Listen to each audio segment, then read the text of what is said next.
Chapter 14, Books Have Everything. Okay. I am just going to ignore that there was ever an entire summer gap of non-updates to this story. 2 months and 20 days? Hey? What? When? The train challenge continues, and this time, things get just a little hectic.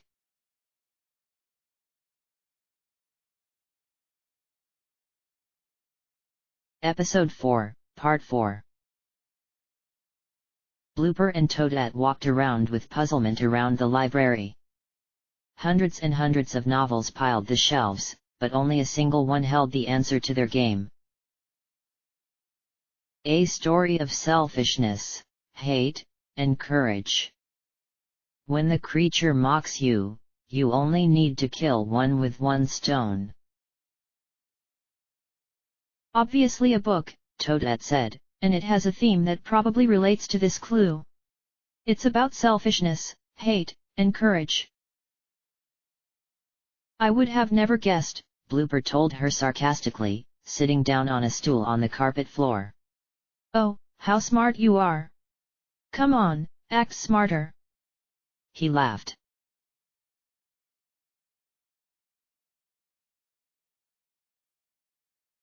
There's too many books. Luigi realized. My brain, my brain. The library of town 1 looked no different than any of the others. All the libraries each had 1 floor and was barely filled with any customers, due to the fact that the library was kept off limits by the producers of the mole. It's just that we have the hardest clues to follow, Birdo reminded him. The train arrives in our town at 10:45. We have over 40 minutes left. She glanced over at the silver clock behind her. And if we miss it, the stop, we will lose the challenge, said Luigi. I know. We can just hop onto the train. Macaliboo never said we needed the tickets, hey? Birdo shook her head. When readers want their own ways with stories, these series of books are just for them. Find the unlucky volume of A Snowy Mishap. If we want our way with stories, Birdo repeated, then we find a book where a story doesn't really go in order. Yes, I got it. Got what? Luigi looked at her with confusion. It's the Choose Your Own Adventure books.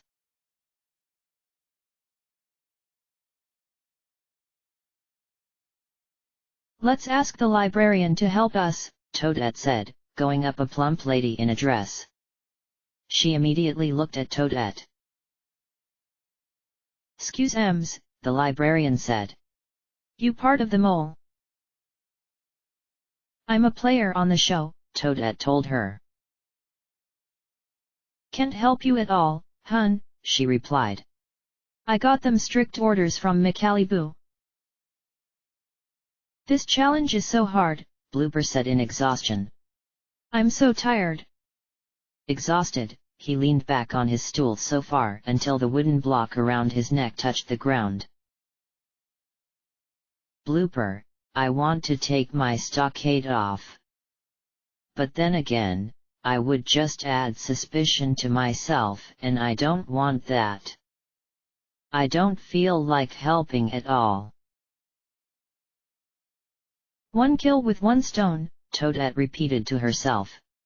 "If only I could remember where I've heard that before."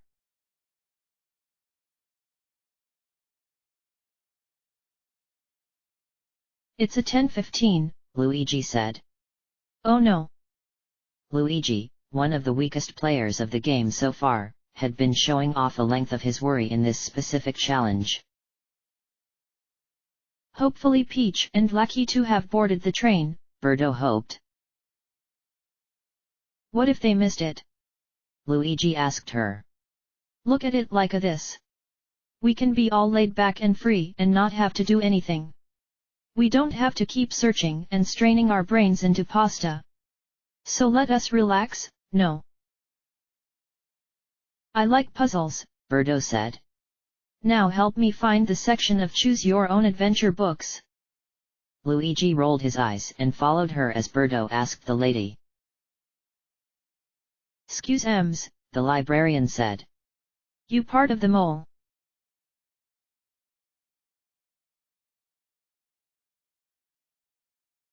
Choo choo. It was 10:20 a.m. by the time Birdo and Luigi found the Choose Your Own Adventure stories. At that time Toadette and Blooper were contemplating their clue. Lakitu and Peach had finished their part of the challenge early and were relaxing on the Excess Express locomotive. Elevator music poured out from sections of the ceiling. "Who?" Peach said, looking at the passing scenery in the background. "I wish Daisy hadn't have been executed in the last execution. I couldn't care less of who still exists and who doesn't," Lakitu told her. "Truthfully, I only care about myself. And hey, I'm safe for this episode." "Words coming out from a person who has no worry for this episode," Peach said to him. "I want an exemption just for once." "Peach, I really hope I don't get executed for this episode.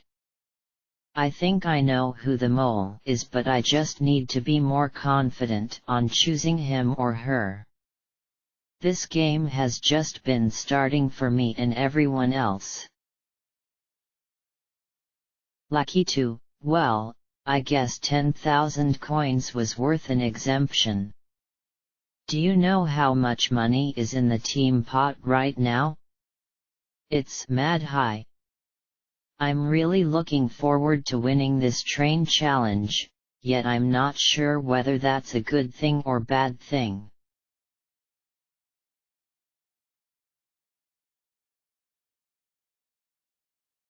"Hey Birdo, I found the books," Luigi told her. "Look, all the Choose Your Adventure books." She hurried over to where he was and saw the entire series, reaching its way across the whole length of the shelf. "Find the unlucky volume of A Snowy Mishap.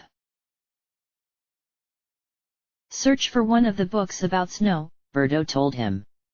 "Snowstorms, ice, avalanches, something with snow or cold."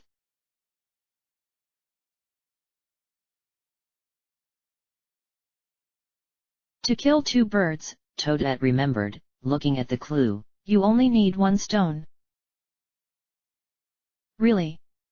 Blooper questioned. "It's an idiom," she told him. "Something about the bird when it makes fun of you." "Big Bird is funny," thought Blooper, still lying backwards on the small stool and paying no attention. "Try a Sesame Street book." It was 10:23 a.m., 2 minutes until the train would stop in their town. "No, you are so wrong. Try to kill a bird," Blooper said, suddenly getting his head up to look at her. "Does that help?" "Wow, what you just said really helped," said Toadette in realization. "To Kill a Mockingbird.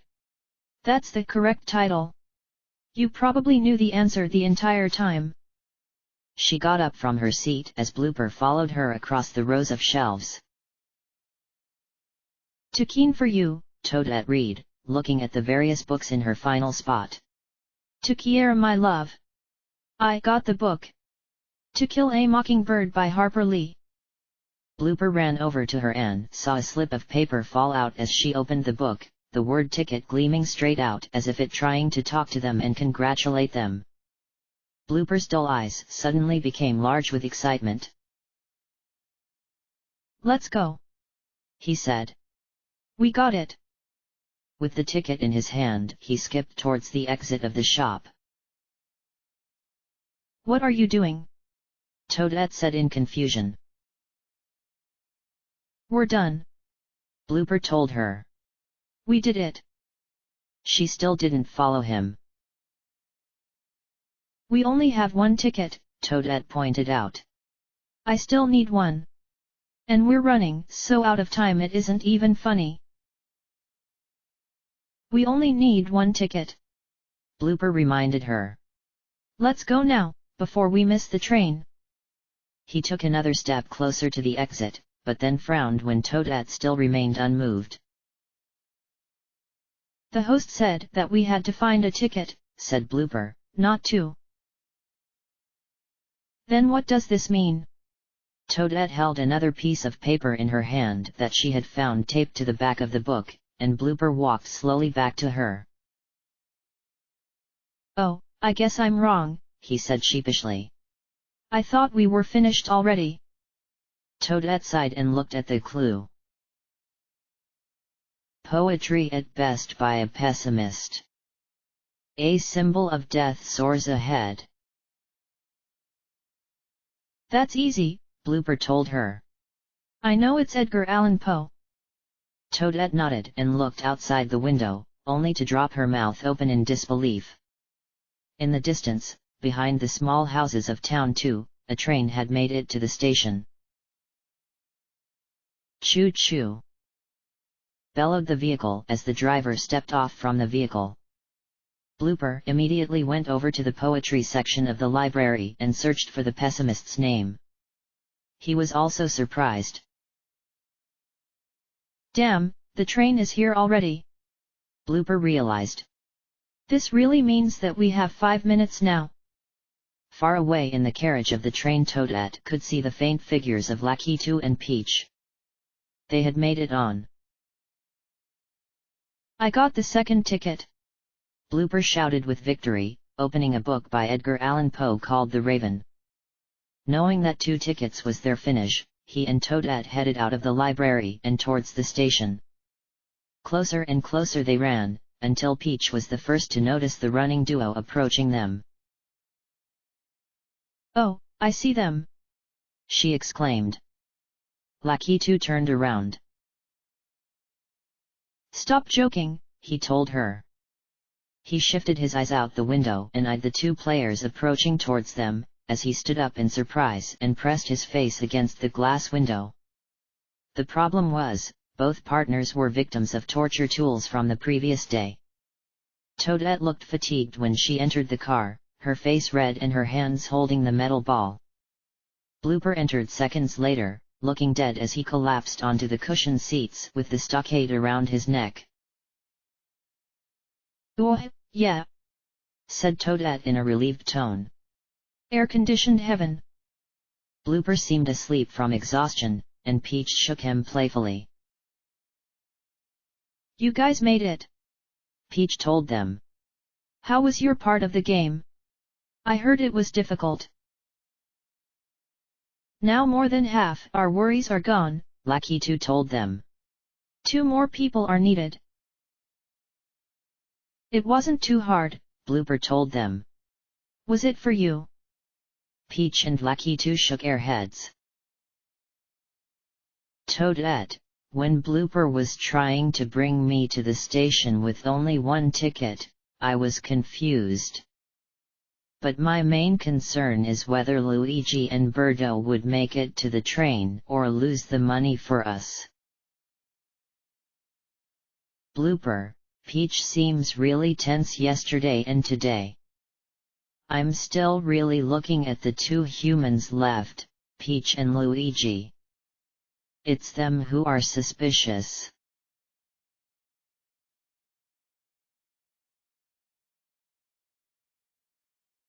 Birdo and Luigi were still looking at the book titles of the Choose Your Own Adventure series. As it approached 10:30, Luigi got more suspicions of his partner. Luigi, I don't know, but Birdo wants us to look for a book about snow. She is searching through books like Invader from Within and the Fire Dragons. Is she doing this on purpose, or is she just forgetful? Any luck?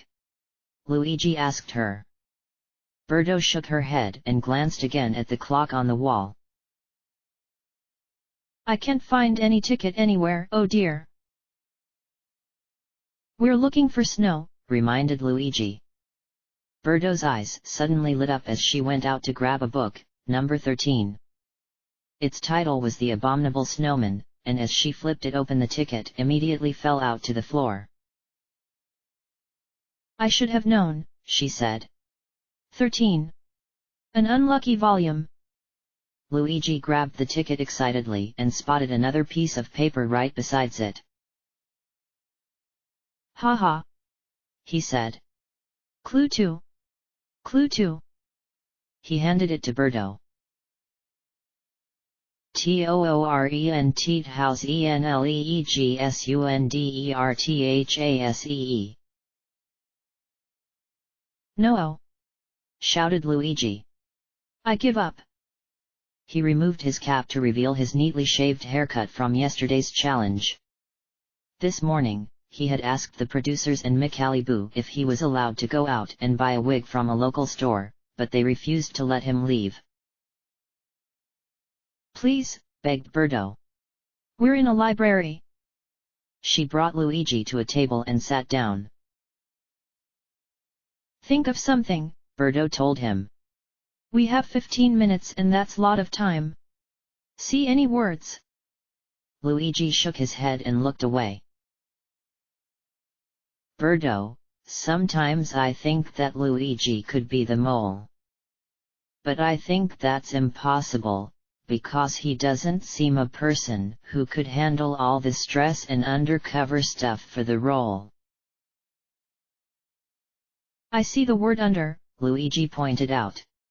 Is that helpful? Maybe this is an anagram sentence, thought Birdo. She went to grab for a pen and paper.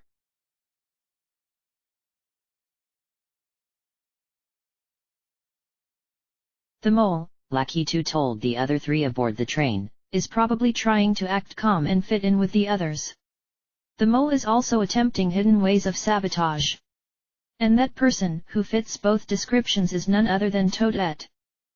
Peach and Toadette gasped at the same time. Hey, I suppose Lakitu could be right, Blooper realized. I never really looked at Toadette. Maybe she could be the mole after all. In fact, I'll suspect her a lot from now on. Keep looking, scaredy cats, Toadette said, grinning. And you can suspect me all you want and be the mole's next victim on the quiz. Blooper looked out the window. Toadette, I have a confession to make. I think this game is going pretty well. If people think that I'm the mole, this leaves more chances for me to survive. It's all about survival here and from now on. Peach, Birdo, and I will make it to the end. Peach then stuck her hand out for a high five, but when Toadette went to slap her hand back, Peach withdrew her hand and used it to straighten out the ruffles in her hair. Lakitu got the joke gesture and laughed, leaving Blooper and Toadette utterly confused. Then Toadette laughed suddenly, creating a ripple of laughter among the four. I love this game, Blooper said. Peach stared at him in amusement. You know, maybe Birdo could be the mole, Toadette started. She was then given 3 simultaneous stares of disbelief. My unexisting feat she is, Lakitu replied.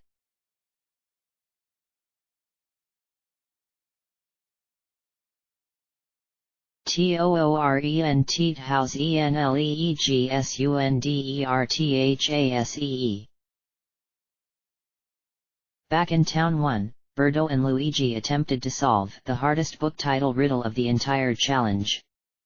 With 7 minutes passed, only minute success had actually been achieved. What do you have so far? Luigi asked his partner. Birdo showed him her paper of words. We's tone no tort needle rugs ate she. Those are the letters made out of the phrase, she told him. All those words are an anagram for the jumble of letters. Luigi's eyes widened with disbelief. Wow, that was fast, he said. But I don't think the book is about a girl eating rugs. And what does tort mean? He stared at the clue even more, trying to see if he could notice anything else. He did.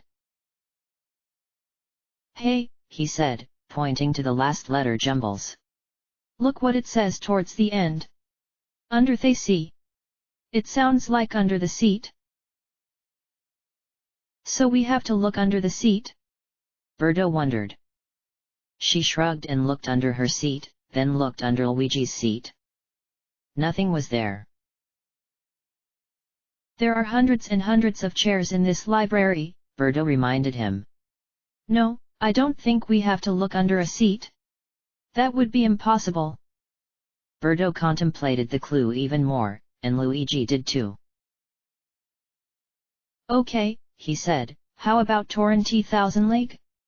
It sounds like, tour in the town and leave.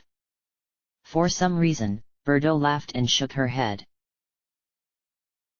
But being too focused on the puzzle, neither of the two players had checked the clock recently to realize how close the train was to reaching its penultimate destination.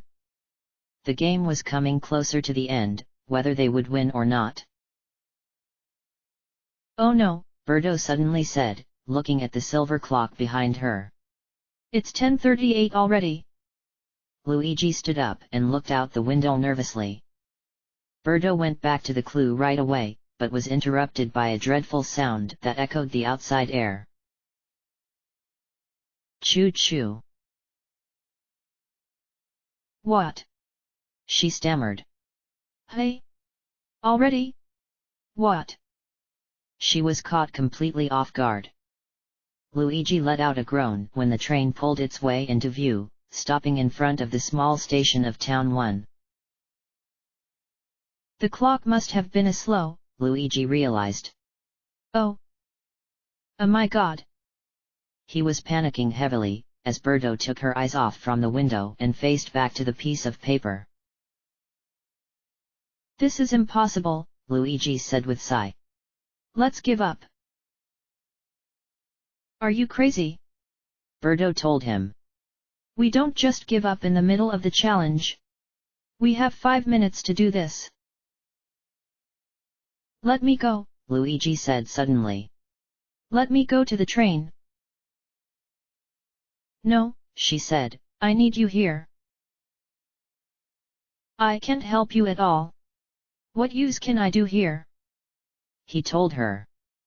I'll ask everyone on the train if they know this riddle, then I'll come back here if someone figures it out. Luigi was already heading to the exit of the library. Go quickly, Birdo said. Luigi darted off in an instant, and Birdo buried her head in her arms.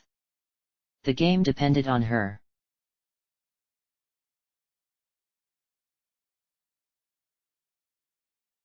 The train was exactly on schedule, and the conductor was ready to get off for his 5-minute break of fuel. The penultimate destination, Town 1, Lakitu announced to the others, thought it was completely unnecessary. The town had a fountain that went directly down the line in the distance, and buildings galore. But overall, all 3 towns the train had stopped in so far looked exactly the same, all except for the upcoming rogue port. I don't think it's a good sign that they're not here, said Peach. The platform was completely empty, and the conductor stepped off the train. Blooper groaned as the conductor then went down the steps of the station and entered into the town. He left. Peach told them. The conductor left for gas. Is that the library?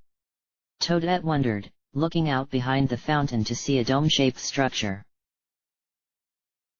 They better be coming, said Blooper. If they lose the game for us, I'll be so angry. I'll just blame them and make them feel bad, Lakitu told the others. Peach glared at him. I think they'll make it, said Toadette optimistically. If 2 teams have made it so far. Oh my gosh, is that Luigi? They all looked outside. Luigi was indeed running, passing besides the fountain and heading towards them. They waited without a word but with anxious faces as Luigi disappeared from their sight, only to arrive at the top of the long stair of steps. They noticed two things wrong with Luigi, however. Luigi! Yelled Lakitu, opening the window of the train so his face was exposed. You have the tickets, right? All right. Where the hell's Birdo? Blooper said. I'll explain later. Luigi said back. He ran up to the window, making it easy for any of the players on board to grab his hat. Peach did exactly that, exposing Luigi's fashionable hair.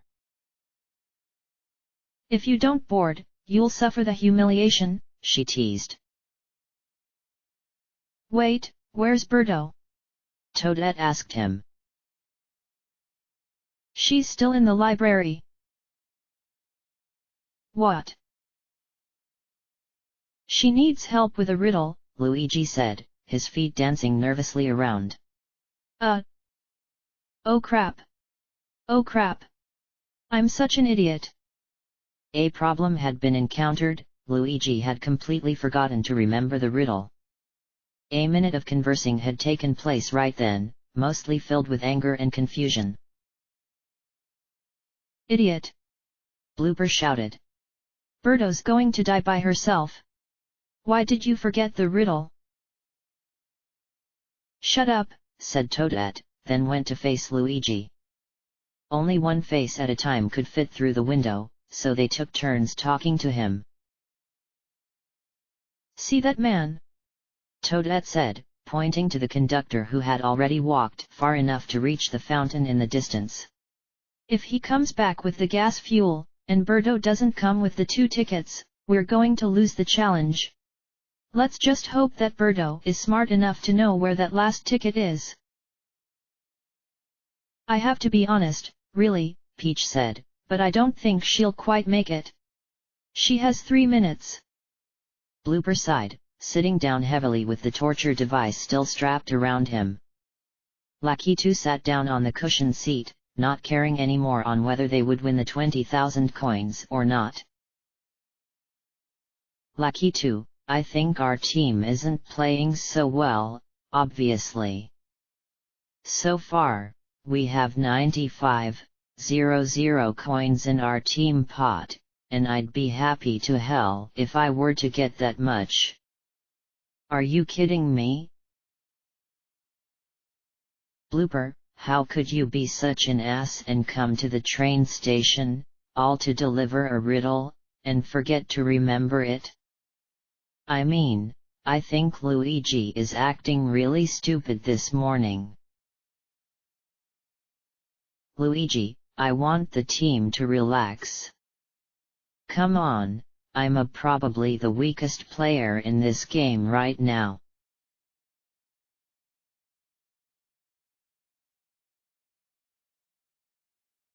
Back at the library, Birdo had immediately turned on her thinking skills and headed straight for the answer. It was 10:42. Birdo, it all seemed supernatural at that instant. I remembered reading this book a long time ago that had a riddle, and there was this little hint that said, sometimes the answers are so simple and right in front of you. I tried doing that. Toorenthouseenleegsunderthasee. Torrenti, she repeated, her mind focusing with all her strength. Torrenti. 20. Oh my gosh! She gasped, her hand going up to her mouth. 20,000! 20,000! Birdo heart was thumping with excitement as the read the following of the riddle to herself.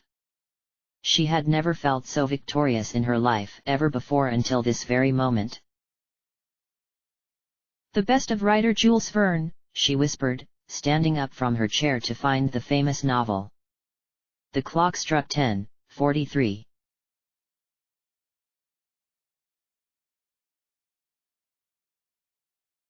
"10:44. 1 minute, Blooper said. 1 frickin' minute. Lakitu looked up. We have 95 grand in the team pot, right? Exactly, confirmed Toadette. Team pot. 95,000C. My fingers are trembling like never before, Peach said. Will Birdo make it and save the challenge? Luigi stayed silent, leaning along the side of the train. He jumped up and pointed in front of him in an instant. Birdo! He screamed. Birdo! You! Shouted Lakitu. You scared the living hell out of me. Yes! Toadette shouted in delight. It's her! I knew she was smart. She owned your butt. Peach told Luigi in excitement. Then, all 5 players gasped. From one of the buildings with a triangular-shaped roof nearest to the train station platform, a figure emerged from the glass doors. It was like the devil was taking his role in the challenge as the train conductor came into view. She ain't it, Blooper moaned. The tables were turning. Birdo! Cried Toadette, waving her hand out the window. Run! Yeah! Said Peach. Run, Birdo! Run, Birdo, run! Stop referencing Forrest Gump on public television! Lakitu snapped. It was true, but nobody was listening to him. All eyes were focused on the running Birdo, who was feet behind where the conductor was currently walking. Come on, Birdo! Luigi shouted. You can be the hero. Heroine! Corrected Lakitu. All eyes were on the 2 characters rushing towards their destination. Just make it! Run, Birdo, run! Both female players were going along with the chant as Birdo came closer into the view. She knew everything. As soon as she saw the man dressed in train managing attire, Birdo knew her time was running out. She needed to run. But who exactly reached the doors of the train first? Could the board the train challenge have been a failure, with worked-up joy over a reward-less prize? Or did Birdo somehow manage to run up the stairs and beat the conductor to his own game? Ha! That's for you to think about. I, Macaliboo, am still waiting in Rogueport for the chilling results. By the way, have you ever tried a shroom steak before? It's a fungi RL heaven meal.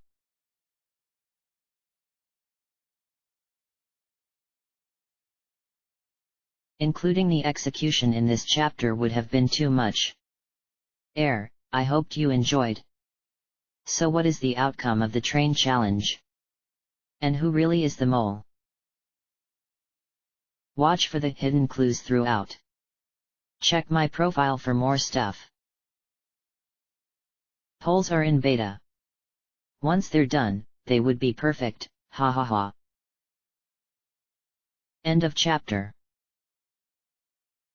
Chapter 15, Tearful Departure. Someone meets their end in the 4th execution. Only 5 will remain.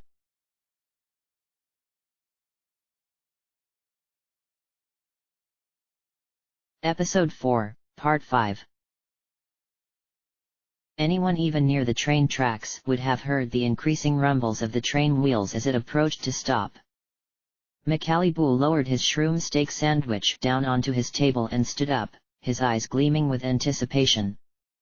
The first cart of the locomotive opened. For a moment, nobody seemed to be on board at all. Peach and Lakitu of Town 3 stepped out. Their faces looked ambiguous, looking slightly pleased but at the same time had their eyebrows arched in an unusual way. Toadette and Blooper stepped out after them. Their bodies slumped, showing that their mood was filled with exhaustion from the challenge just played minutes ago. But had Luigi and Birdo made it on? Welcome to the corrupt world of bandits and crime, McAliboo happily introduced to the 4 players. Have all of you made it here on time? Nobody answered. Right on schedule, said a voice from upon the platform.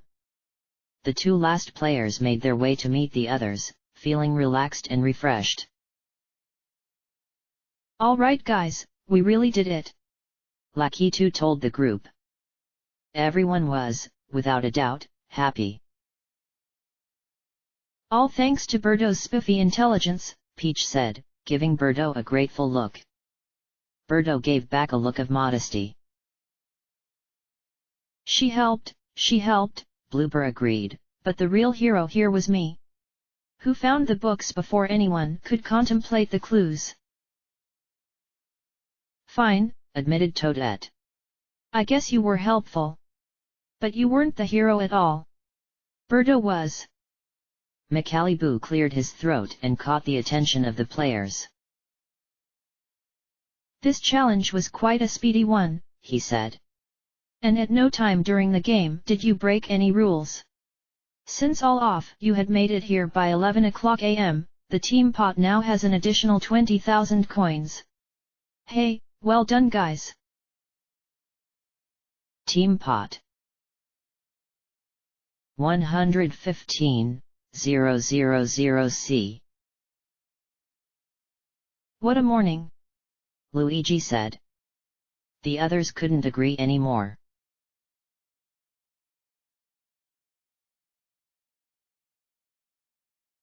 Toadette, there's so much money going into the pot, it's not even funny. Winning the money is like a dream which you know could never happen, but even that, you still like to think about it. Birdo, knowing that the winning of the board the train challenge was because of me, I feel really proud in myself. It's that type of pride that you know you shouldn't feel about yourself, but you can't help doing so. Peach, more money doesn't hurt at all. It's super. I enjoyed riding in the Excess Express train for 45 minutes. I mean, isn't a ride in it supposed to be expensive? Blooper, I really have higher suspicions for everyone except for Birdo and Lakitu right now. I think I really know who the mole is. Luigi, Birdo is the smartest organism alive right now. How did she know that riddle? Lakitu, I have an exemption. I'm safe for this episode. I have never felt so secure in my life before. Exemption, baby.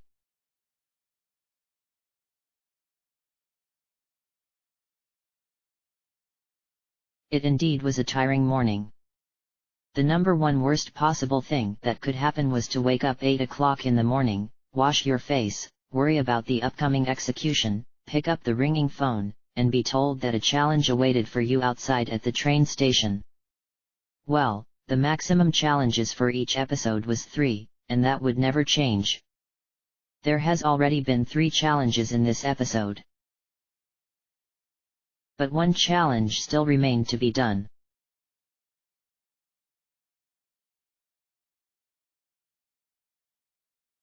For lunch, Zesty was specially chosen to host the meal in the dining table, in the back of her cooking shop. Pasta and honey shrooms were set up for each player to treat on. All the players were in a good mood from their previous success. These honey shrooms are beastly, Lakitu told her. Go talk to Lala in the casino, Zesty said in her raspy, yet usual voice. You'll have lots in common. What really is inside the pasta?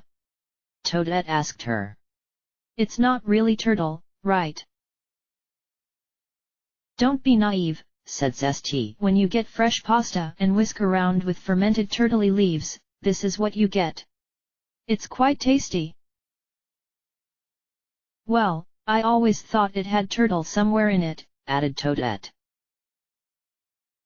I'm reminded so much of when I used to eat in my mom's kitchen, Peach said, as the others laughed. Zesty had been told by McAllibu to play a part in the next event. The point of the lunch was for her to teach the 6 players a lesson they should remember, especially 2 specific players sitting at one side of the table. As they ate contentedly, Zesty quickly thought up the words she were to tell them in her head. Is there any ketchup? Asked Blooper. I would appreciate it if I were given some. Ketchup isn't necessary, Birdo couldn't help saying. The food is already cooked so good. Oh, hush, Zesty said, and enough with the flattering. But it's true, Luigi told her. I mean, wow. I didn't know homemade food could be so good. When you're old like me, you'll have nothing else to do, she explained, getting into her task. Do any one of you know how an elderly person lives? Nobody exactly knew the answer, so no one answered her. Your life is decreased in ways, she went on. You wish you could do stuff that, you know, you could do without a sweat in your younger years. But sometimes life could be so hard when you face troubles. They all listened while sipping up their pasta noodles. When you realize how old you've become, you start to appreciate life more. You don't take the people you know for granted. You appreciate all the help you receive. Wow, Peach said. I've never really thought about it that way. I love my grandfather so much, Toadette said out loud, remembering how much she had always helped him with stuff that he wasn't able to do anymore. So you're saying that when we get old, we live in dumpsters? Lakitu said, stuffing an entire honey shroom into his mouth. Zesty glared at him. That's not what I was trying to direct to you, she snapped. We appreciate everything we receive, and every person we meet. Respect your elders, Blooper said, remembering a phrase he had heard numerous times before. Oh boy, I think you're doing great, Miss T, Luigi told her. Thank you for the great lesson. Zesty smiled and looked pleased. They continued to feast on the lunch for about 10 minutes. All had plenty to eat but were warned to not stuff themselves too heavily. Birdo, on the other hand, was smarter than the rest of the others and shared her thoughts on a diary recording. Birdo, I knew something just seemed planned. I didn't know exactly that it was the talking about old people, but I knew Zesty, or even her food, was included somehow.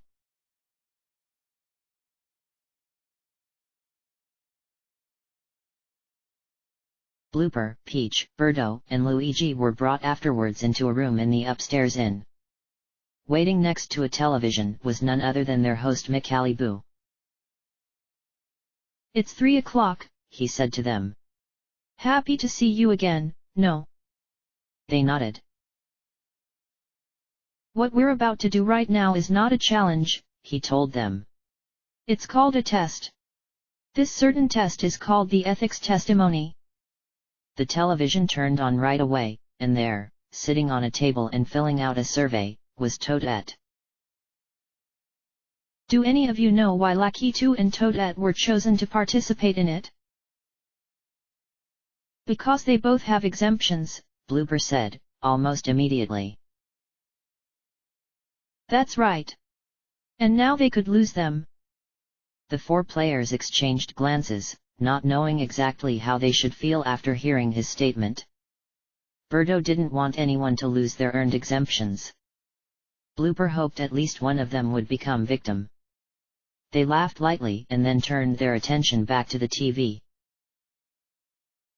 After taking their unproductive survey of how they think the game is so far, they are told to immediately head straight back to the inn, McAllibu explained.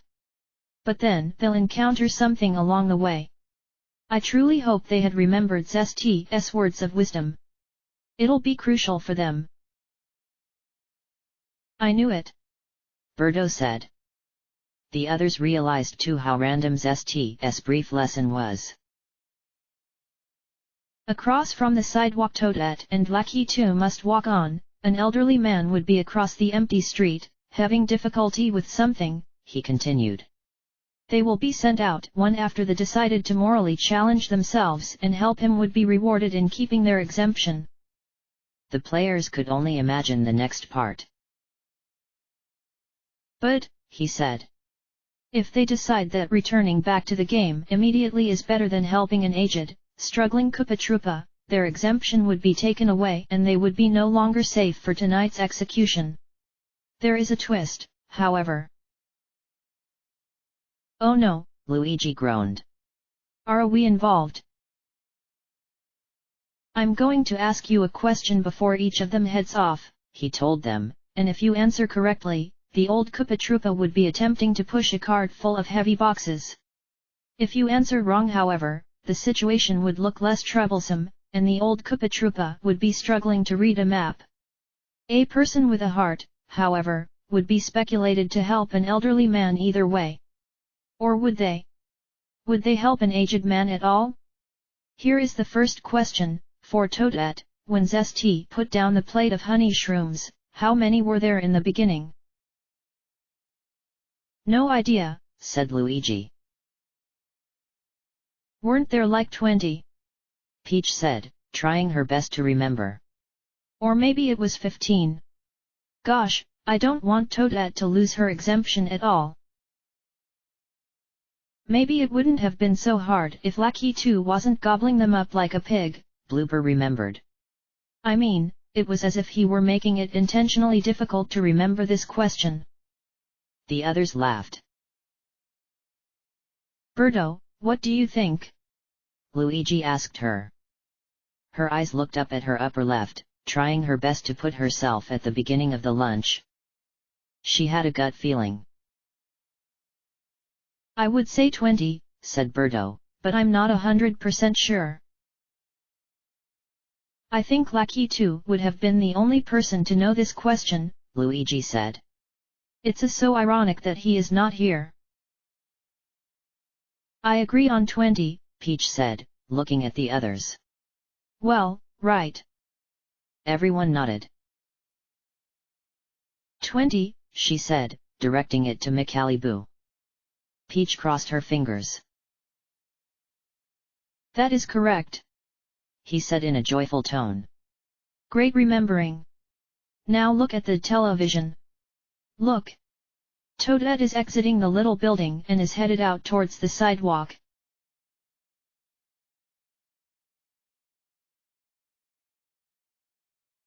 Remembering the instructions from the producers to head straight back to the inn, Toadette walked with confusion along the sidewalk, carrying the heavy ball of torture wherever she went. The survey seemed odd, a question even asked if the food served so far on the show was excellent or horrible. Excluding the acquired and accustomed challenge, Toadette had marked the food to be fabulous. She entered into the east side of Rogueport, where a road had recently been built due to the increase of automobiles. She quietly walked her way, thinking about her family and how much she missed them. Then she spotted the old man. Wow, she said, looking at the helpless Koopa Troopa trying to push a cart full of cargo. His eyes were nearly closed from frustration, and he was panting heavily as he inched the cart further to his destination. There really was no destination, but if there was one, it looked as if it were to the Rogueport docks. Toadette stared at him, remembering the directions she was told about. If she were to help him, she would not be following the exact directions from the producers of returning immediately. Toadette, when I saw him, I was like, what a creepy coincidence. I immediately remembered Zest's talking, just like that in a flash. Screw following directions, Toadette decided, walking across the road to approach the troubled Koopa Troopa. she put on her most kind smile. "Sir, I noticed that you're having trouble," she said, putting the metal ball in her arms onto the ground. "Do you need any help?" The old Koopa Troopa was Marcus, one of the writers for the Mole. He talked in his false, sore voice. "My, what a young little girl," he said, grinning happily and showing all of his crooked teeth. "I would love it.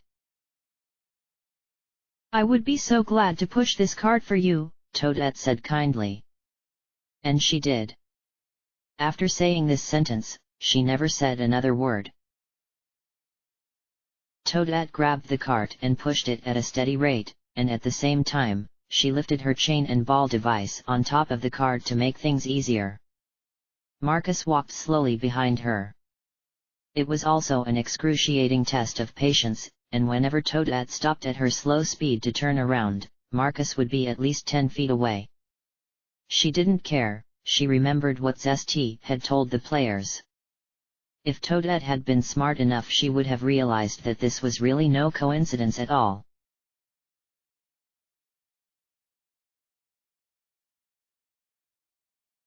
"I'm happy for her," Birdo said, seeing Toadette pushing she cargo cart on the screen as the old man trailed behind. "One of your fellow peers has passed the test of ethics," McBallyhoo concluded, looking at the screen. "But now we must determine Lakitu's question before she arrives here. What is the recipe of Coup Pasta?" Luigi looked at Birdo, who looked at Blooper, who turned to look at Peach. "I remember her saying the recipe," Blooper said. "Didn't it have turtles in it?" "No, that's what Toadette thought," Peach said, remembering.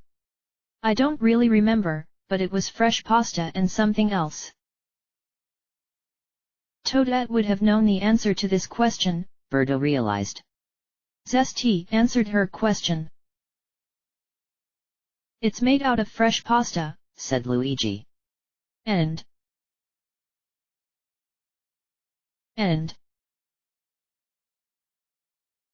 I remember," Birdo said suddenly.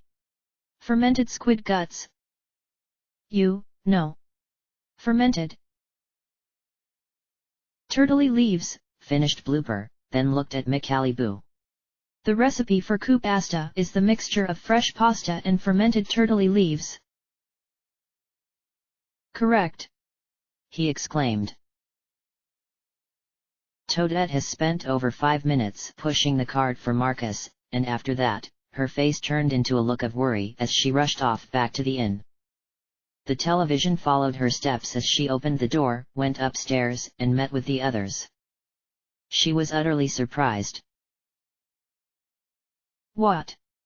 she said. Everyone broke into laughter, as Micallyboo turned off the TV. "You were in the ethics test," explained Micallyboo. "And your exemption was at risk. Since you had helped."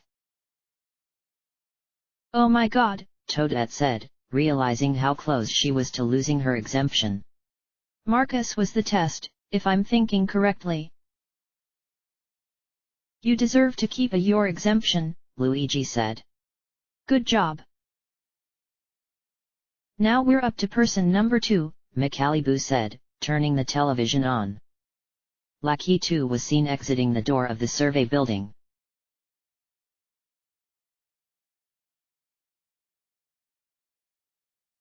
Lakitu let out a laugh as he walked along the sidewalk, thinking about the useless test he had just filled out. Lakitu, it was funny. All the while I had a piece of honey shroom in my teeth that I played around with during the survey. Why did I just tell everyone that? I have a strange mind, hey? I also think that the survey is going to be part of a later challenge. But I don't care really if it really is or not. Entering into the east side of Rogueport, Lakitu walked casually along the sidewalk, despite knowing that he had to reach the inn immediately. When he finally saw the aged man struggling with the cart of boxes, he literally stopped in his tracks. "Oh," he said. The eyes of Marcus were nearly closed from frustration, and he was panting heavily as he inched the cart further to his destination. There really was no destination, but if there was one, it looked as if it were to the Rogueport docks. Lakitu just stared, walking at a slower gait as he looked across the street of him. He knew how awful breaking the rules of the game were. Ever since Luigi had broken the rules in their very first challenge, the Cliff Springs jump, he took extra care in listening to the words of Michaliboo.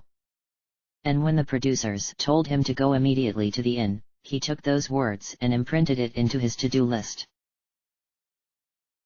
He completely ignored Marcus and sped at a quicker gait, disappearing out of view.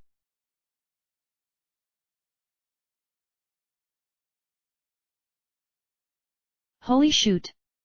Luigi couldn't help saying, seeing Lakitu pass the disabled man without bothering to look at him again.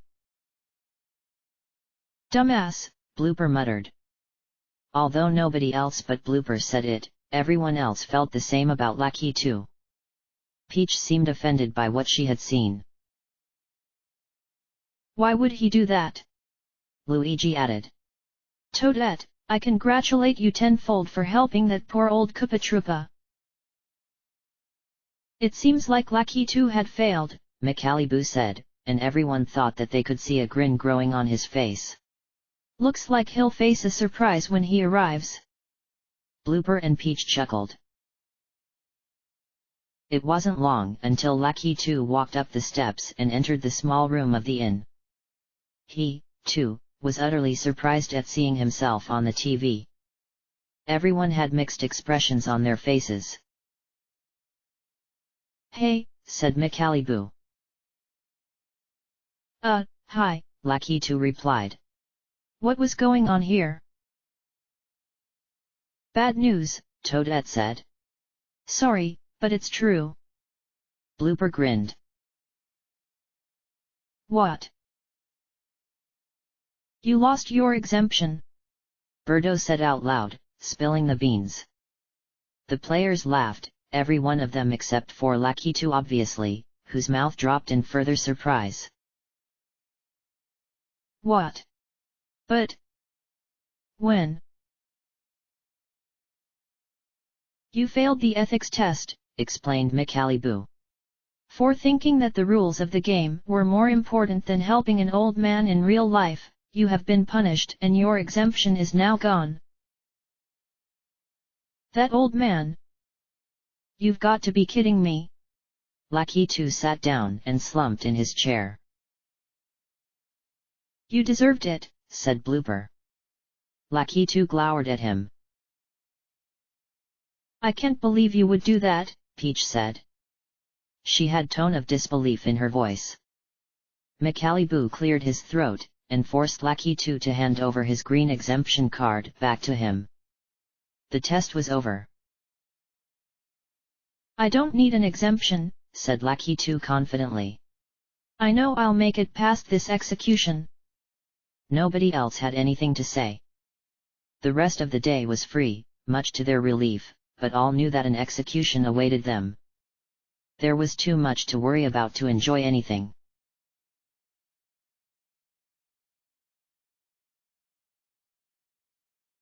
"Man," said Lakitu, as the time read 4:30 p.m. "I worked for that exemption." He was obviously upset about his loss of security. Everyone, except for Toadette, was worrying with him. "I didn't even deserve to lose my exemption," he continued, trying to aspire sympathy. It was a failure. "You left an old, struggling man with a heavy cart of cargo," Peach told him, expressing her feelings. "You deserve to be executed." "That would really take it too far," Lakitu told her. "Don't cha think?"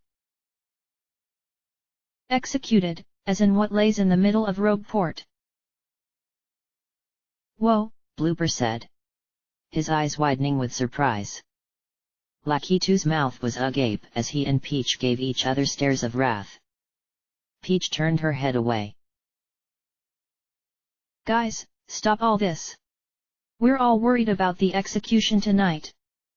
Birdo said, trying to calm everyone down. Even I am. But let's take things differently into another approach. Let's plan things differently, hey. Nobody even replied to her, though all agreed with Birdo in their slightest ways. I just want to go home, Toadette admitted. Her voice seemed sad. When she started to walk away from everyone else with the torture device around her leg, they couldn't help but feel sorry for her as Peach followed behind. Blooper took off his blue newsboy cap and shifted his legs, then shifted the stockade around his neck with his short tentacles. Well, I'm going to think about my answers for the quiz, he said in his most enthusiastic tone. This will be fun. He wasn't trying to be sarcastic. Me too, said Lucky 2. He then groaned and walked off in the opposite direction Toadette and Peach had gone. Blooper walked after him, but then trailed a few feet behind him instead of going into a conversation. Birdo looked around. Only Luigi was left. Thanks for being a great player, Birdo, said Luigi. I really mean it. You're like a leader. Birdo was surprised by Luigi's kind words. Thanks a lot, she replied, looking at the endless horizon of the Rogueport Sea. I joined into this game not for the money at all. I wanted an experience. And so far, if this was the experience I was to get, you don't know how pleased I would be. Luigi looked at her.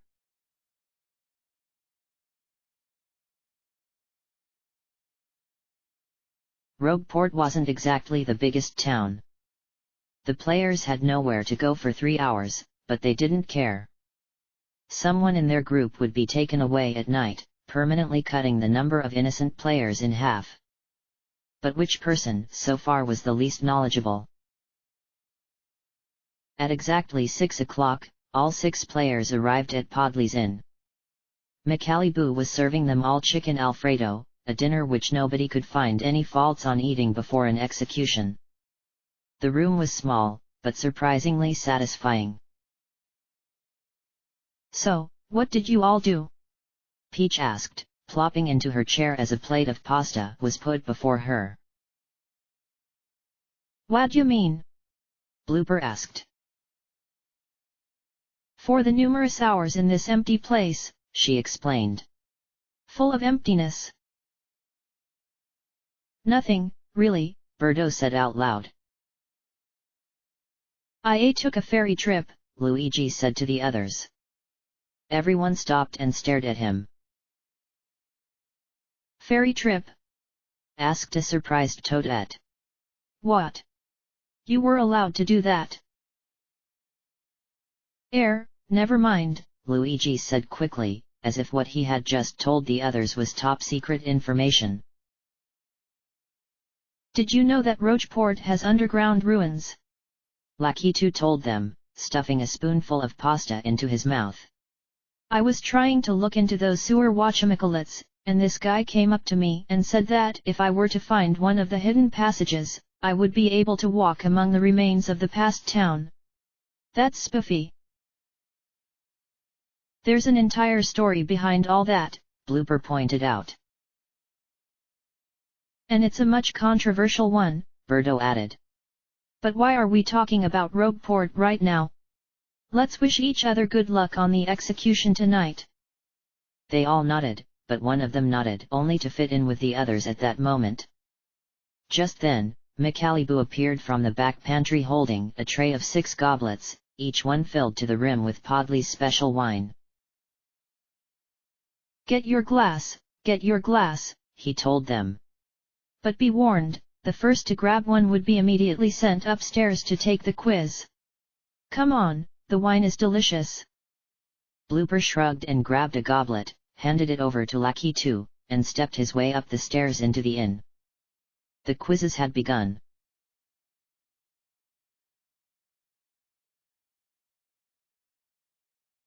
One.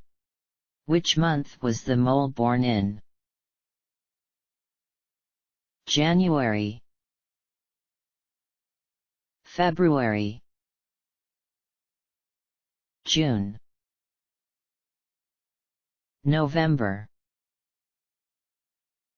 Blooper: I still have my suspicions on two people, Peach and Luigi. They're both great candidates, ever since the first day. Luigi, he made the camera visible in the sell and laugh game. Peach didn't pose nude, and ever since she made the screen burst in the hostage challenge, I've been on her track. Once Blooper finished the quiz, Birdo went up to take hers. 2. In the Sell and Laugh challenge, what part did the mole play as? A chooser, A seller, A comedian. 3. What dare was the mole chosen to do in the Craps challenge? Pose nude, put a temporary tattoo on the face, wear a stockade, shave head. 4 dares. None.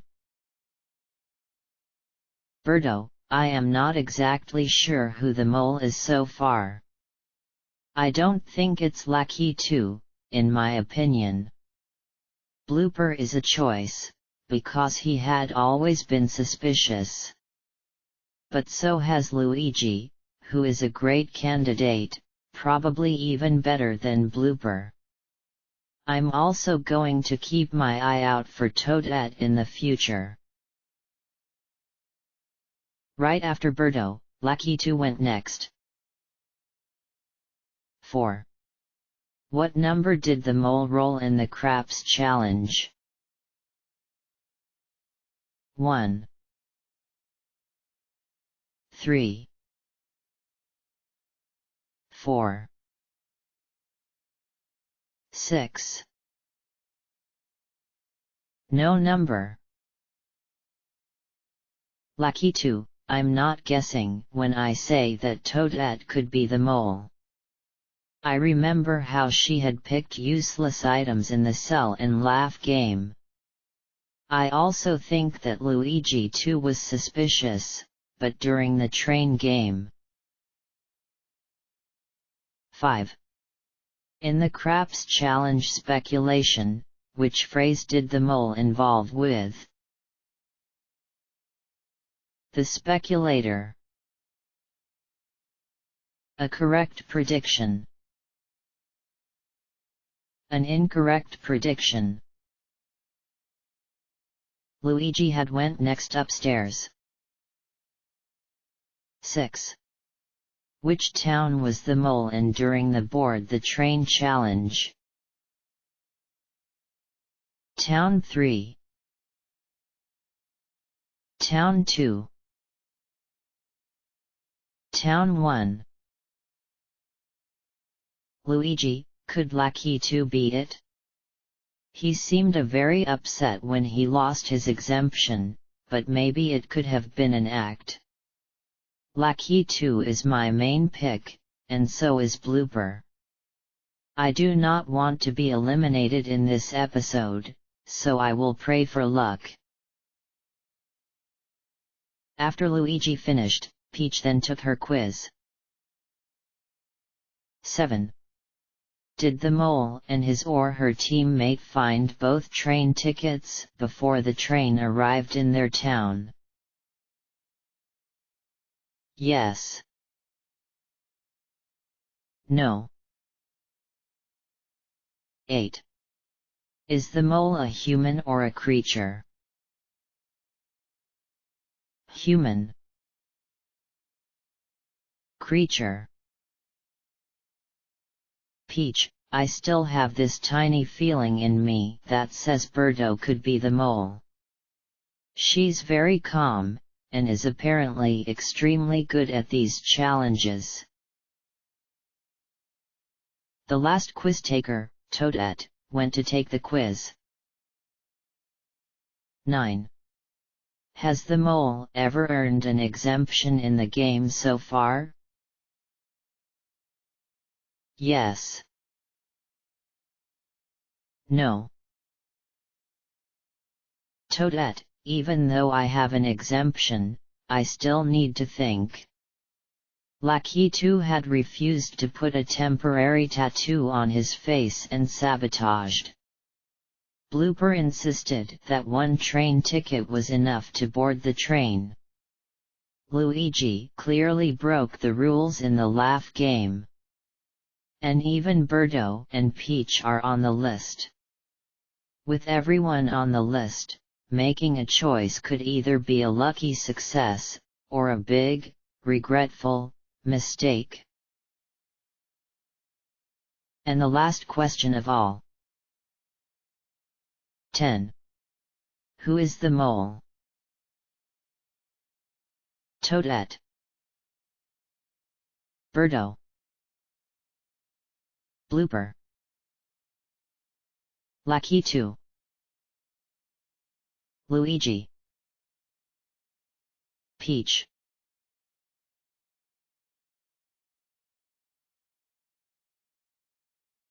Execution 4 took place outside. It was already dark in the sky as all 6 players went up to the center of Rogueport. There, on the gallows, was the television from the inn and Michaliboo standing beside it. He had a emotionless, if stern, look on his face as the players took their seats on the stone floor. They were all silent, staring at the green thumbprint on the screen that had the words "the mole" pasted over it. Welcome to your 4th execution, Michaliboo told them. I've picked an unsettling spot just for the occasion. The rope behind him swung gently in the light wind. It's time for one of you to leave as the mole's 4th victim, he said, and though they all already knew the rules for an execution, he was always required to repeat them just for clarification. It, too, was also a good way to distress the players even more. If I type your name in, and a green thumb appears, you are safe, he said, pointing to the television. But, if I type in your name and the screen turns red, it means you had scored the least on the quiz and that you have been eliminated. Nobody bothered to nod. The suspense was killing them all as they looked at each other with nervous eyes. Toadette, he continued. Please give me your exemption. Toadette stood up and handed the card to the host. He slid it into a slit of his keyboard. Toadette. Exempted. Toadette sat back down, relief going all over her body. Then, the host said something he had never said before in any execution. On the quiz tonight, there had been a tie, he announced, as the players exchanged glances of confusion. And in cases like this one, the player who had submitted their answers for all 10 questions the fastest would be the one to stay, while the other player would be the eliminated one. Execution 4 has now begun. He looked at the group of players. Birdo, Michaliboo started. Everyone looked at Birdo, who gave a deep breath and looked at the screen, seeing her name being typed in. Birdo.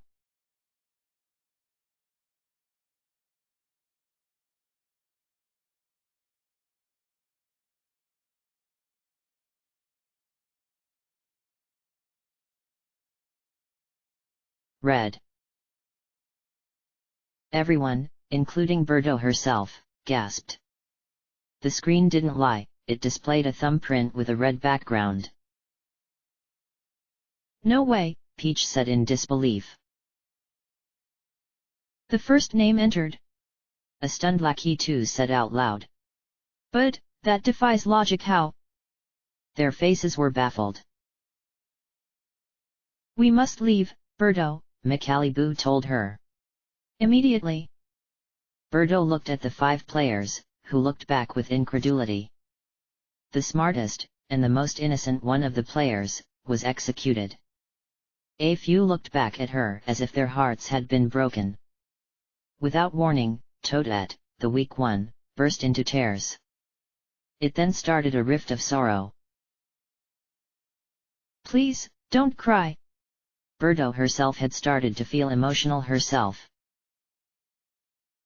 "I wish you didn't have to go," Luigi managed to say, his voice heavily saddened. Blooper just looked away, his cap covering over his face, as Birdo turned to face Micaliboo. "Just for being in our company," Lakitu told her, "we thank you a lot. And we mean it." He grinned, and for the first time in the game, Lakitu looked as if he were going to cry. "I thought you were the mole," Peach said as she and Birdo laughed for a brief second, wiping tears from both of their eyes that had just been formed.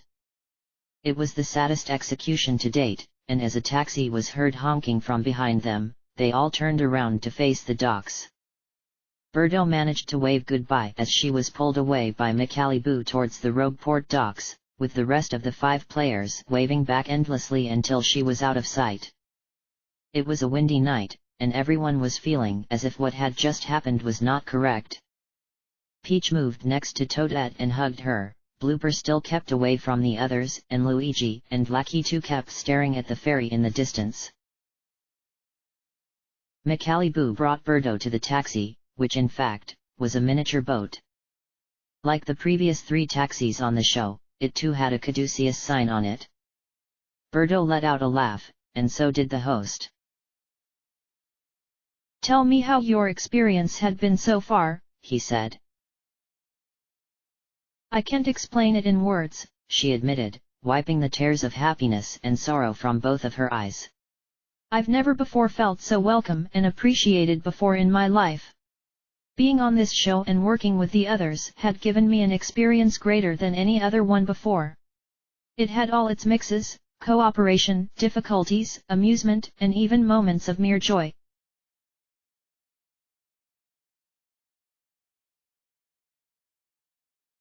"Birdo!" a shocked Lakitu shouted, back at the gallows. "Why did she have to leave? How?" He was baffled. Birdo had scored the lowest on the quiz. "I'm even surprised," Blooper said, finally turning around with his blue cap still concealing his face. Luigi was crouching down, and another gust of wind blew over them.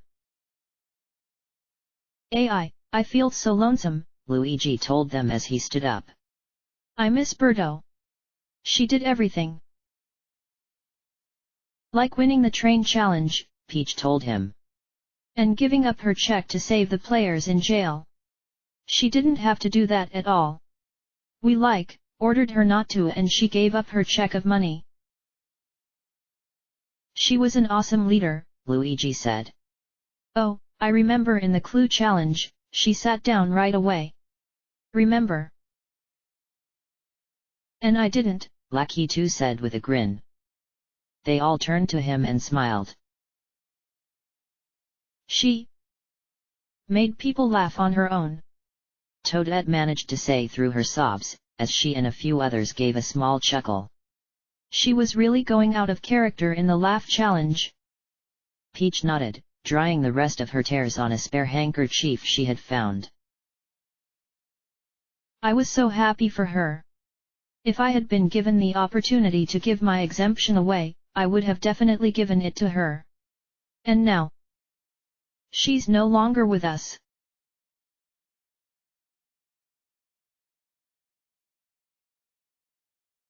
"Do you have any last things to say, before being sent off from the mole?" Micaliboo said to her, as the ferry taxi tooted one more time.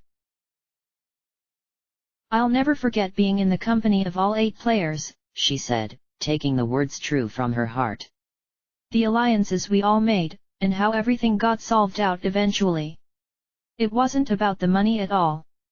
Money wasn't the reason why I came onto this show. It was all about the experience, which I would never, ever forget." Birdo then boarded the ferry moments later, as the wind grew increasingly heavier. The moon and wind seemed to combine into a single union, just like the 6 players had done throughout their episode. But not anymore. Was there 6 left? One had disappeared.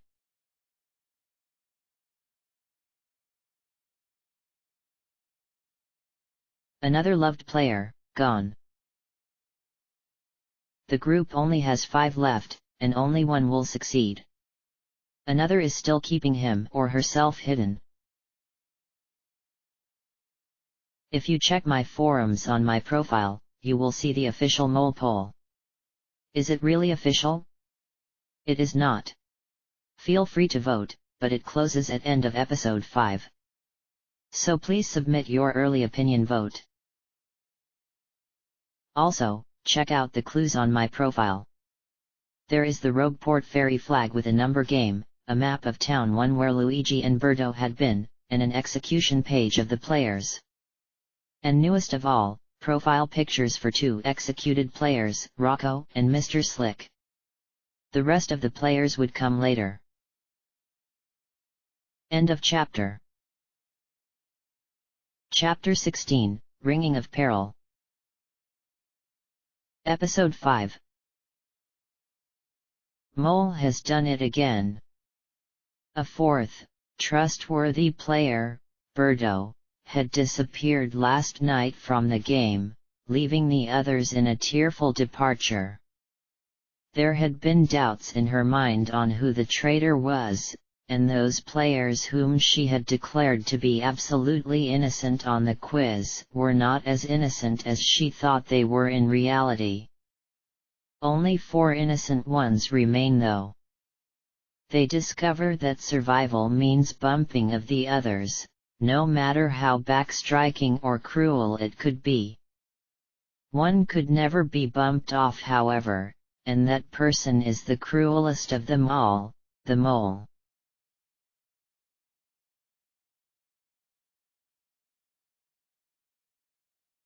Peach.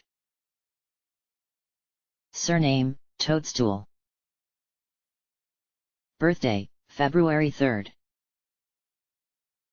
Occupation, tennis trainer. I am Sue the Mole. I sabotage a lot. Blooper. Surname, Inky. Birthday, November 4th. Occupation, sea scavenger.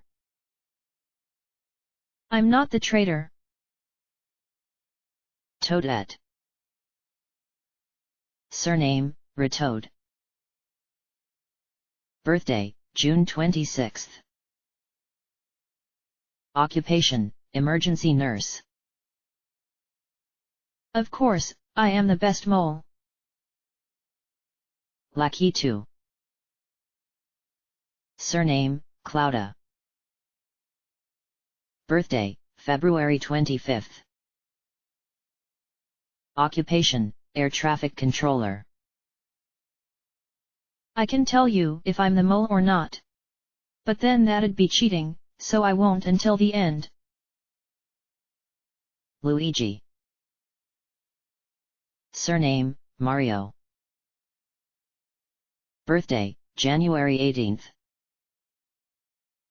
Occupation, plumber. Me? The mole? You got to be kidding me.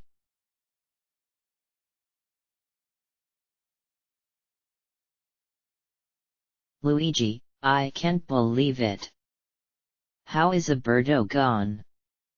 She was the smartest and the best, and I should have been gone instead.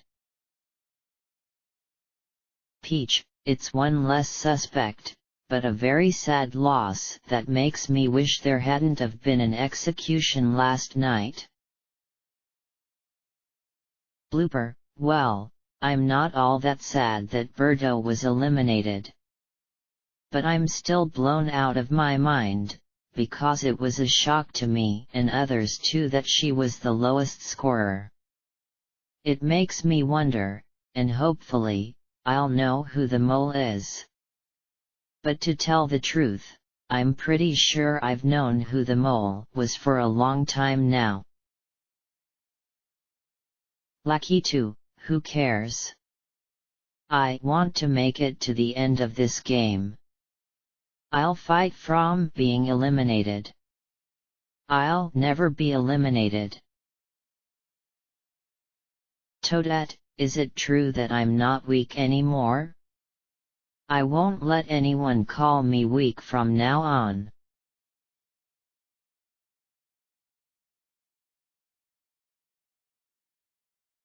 It was time to leave from Rogueport.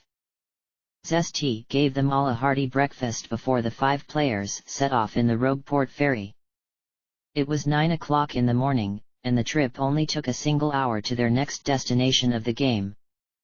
But where exactly were they headed for the 5th episode?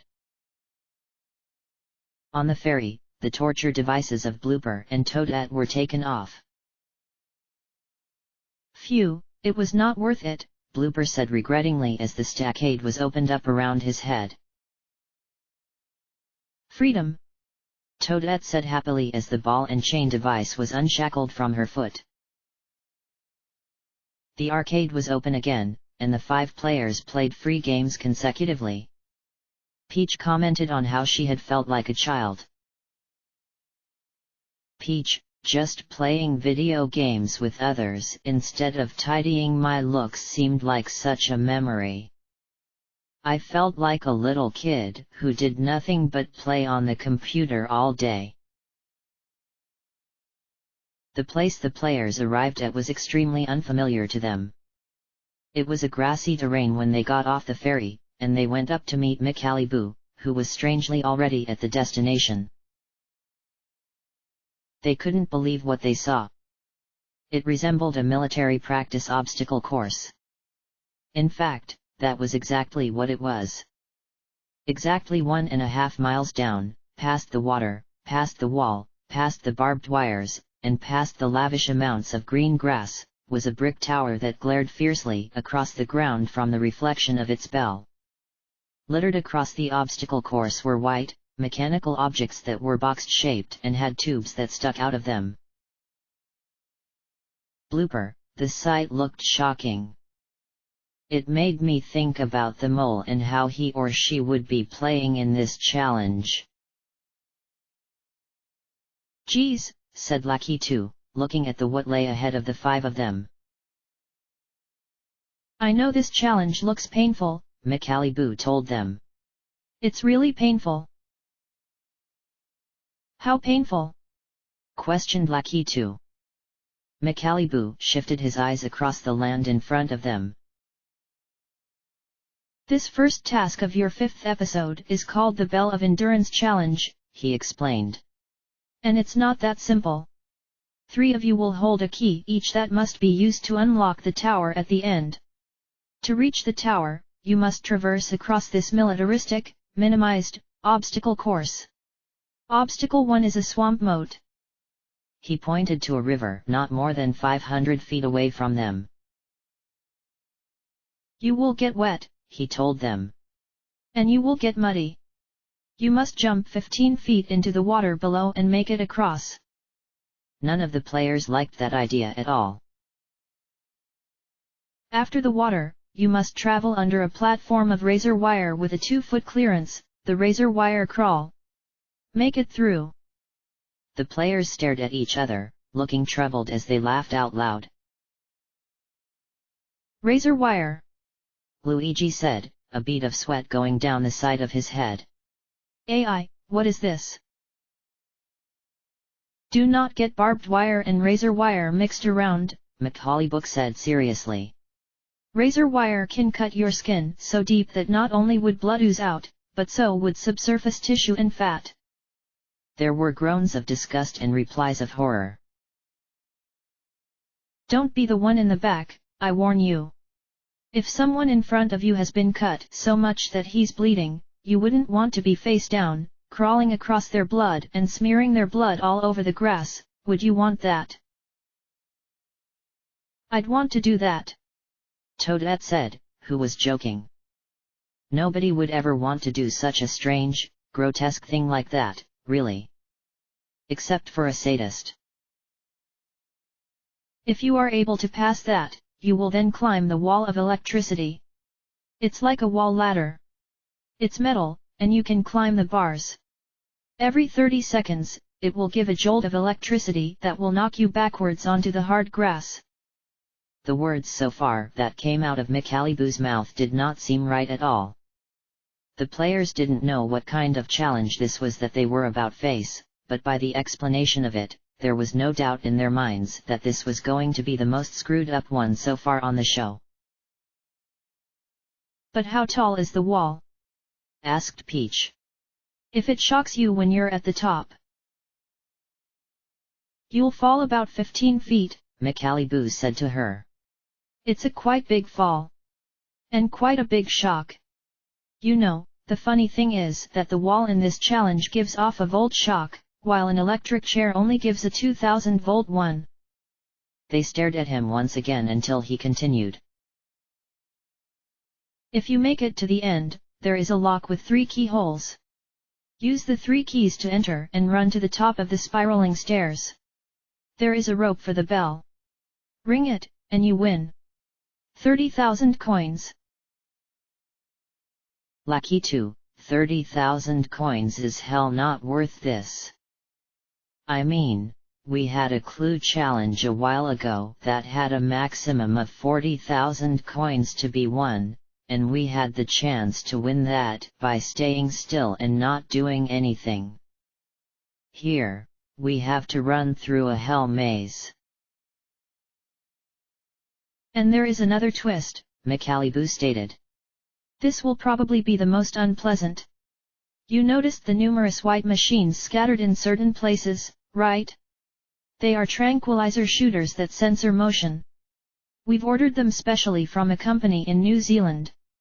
They are called ZB Junes. They're female killers, and they'll hurt you if you get close. Some of them chuckled at the host's awkward phrase. ZB June? Blooper questioned. What an bad name. Toadette, I hate needles, and I don't want to be shot by a tranquilizer. I don't know why this horrid game was even thought up by whoever. This is a joke, said a disbelieving Toadette. Is this a trick? Of course it's not, McAlibu said, but I thought the game would be much too easy without them. It already sounded threatening enough, Peach pointed out. I don't think this challenge has security anywhere in it, Luigi said out loud. The numerous ZB Junes scattered around only detect motion, however. If you are shot, you will stop where you are and cannot continue. If you are a person with a key and get shot, another player must retrieve it from you and continue on. Do not break any rules, not that there are really any in this challenge. Any questions? What if we get hurt? Peach asked. Will we be treated or anything afterwards? Who wants to carry a key? McAlibu said, holding 3 tiny keys in his hand. Strangely, Blooper immediately grabbed one before the others could think about it. Not me, said Luigi. Not me. Not me. Lakitu looked at him. I think I could handle it, Lakitu said, grabbing the second key and putting it into his pocket. He had a feeling that he was going to make it to the end. Cool, I want one, Toadette said, as McAlibu handed her the last one. Peach thought differently. Ready to start. They gave him baffled stares. Already?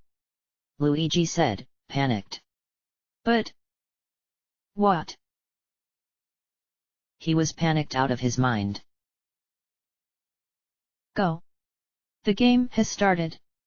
You have an hour to make it. Go go go. It was the rules of the challenge to head off at that exact moment. All 5 players sped their way across the grass, not knowing what kind of dangers were in store for them.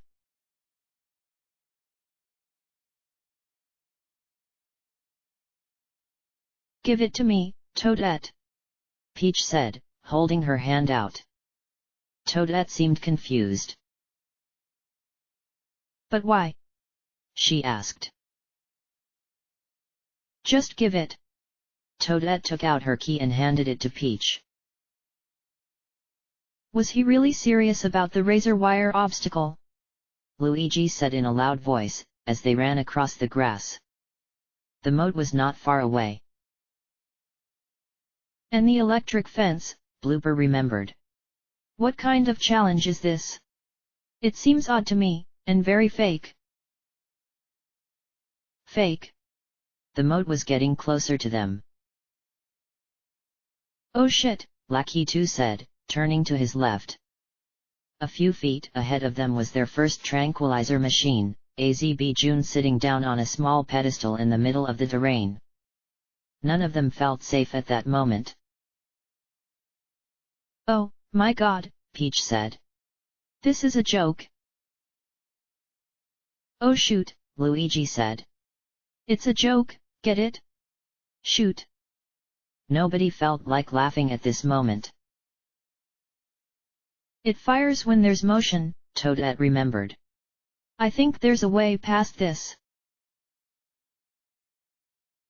I hate this game, said Blooper. I want to give up. Tranquilizers are a pain in the ass, and there are hundreds after this one. Maybe there's a way around, Luigi suggested. It was a good guess, but there wasn't. Can we quit now? Blooper said. I think it's not too late. There are hundreds of tranquilizer machines here and it's way too dangerous. Have you ever felt a tranquilizer before? The toxins take over you and your body goes numb, as if you're losing blood. I don't like that, said Toadette with fear. They all looked at Blooper. Why was he convincing them to just give up? Lakitu was thinking the opposite of him, though. Let's just run. Lakitu told them. Run and dodge. One by one, suggested Peach. She hated the idea, but it was the only one that anybody could think of. Wait. Our bodies? Toadette asked them. We have no protective gear or anything. The host just sent us off with nothing. Girl, needles poke through anything. Blooper told her. She shuddered. Lakitu seemed impatient, eyeing the white machine feet ahead of them. I said, Lakitu said for a second time, let's run so fast that the needles won't hit us. It's that easy. Luigi remembered Blooper's words of the description of a tranquilizer. I don't want to get shot. Luigi cried. I don't want to. Then don't get shot. Blooper snapped. None of them moved at all. The ZB June still lay a good 10 feet away. We're not going to make it, Blooper said. There are hundreds of tranquilizing machines to go in this course ahead, and here we are, scared shitless by one single, little, puny machine.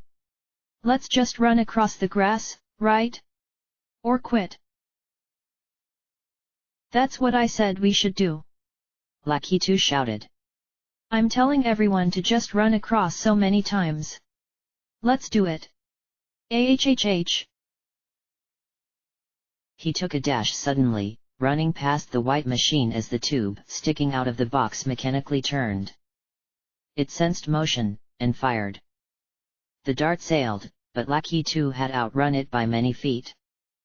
He didn't stop running for another 5 seconds after that, until he turned around and realized he was perfectly safe. The 4 on the other side were relieved. The dart didn't even come close to you, Blooper said. He, too, ran across as the dart missed him. Peach, Luigi, and Toadette were still left to go. Hold my hand, Peach said to Toadette, as the 2 females ran across the view of the peril-contained ZB June, screaming with fright. Only a single dart was fired, and it missed them.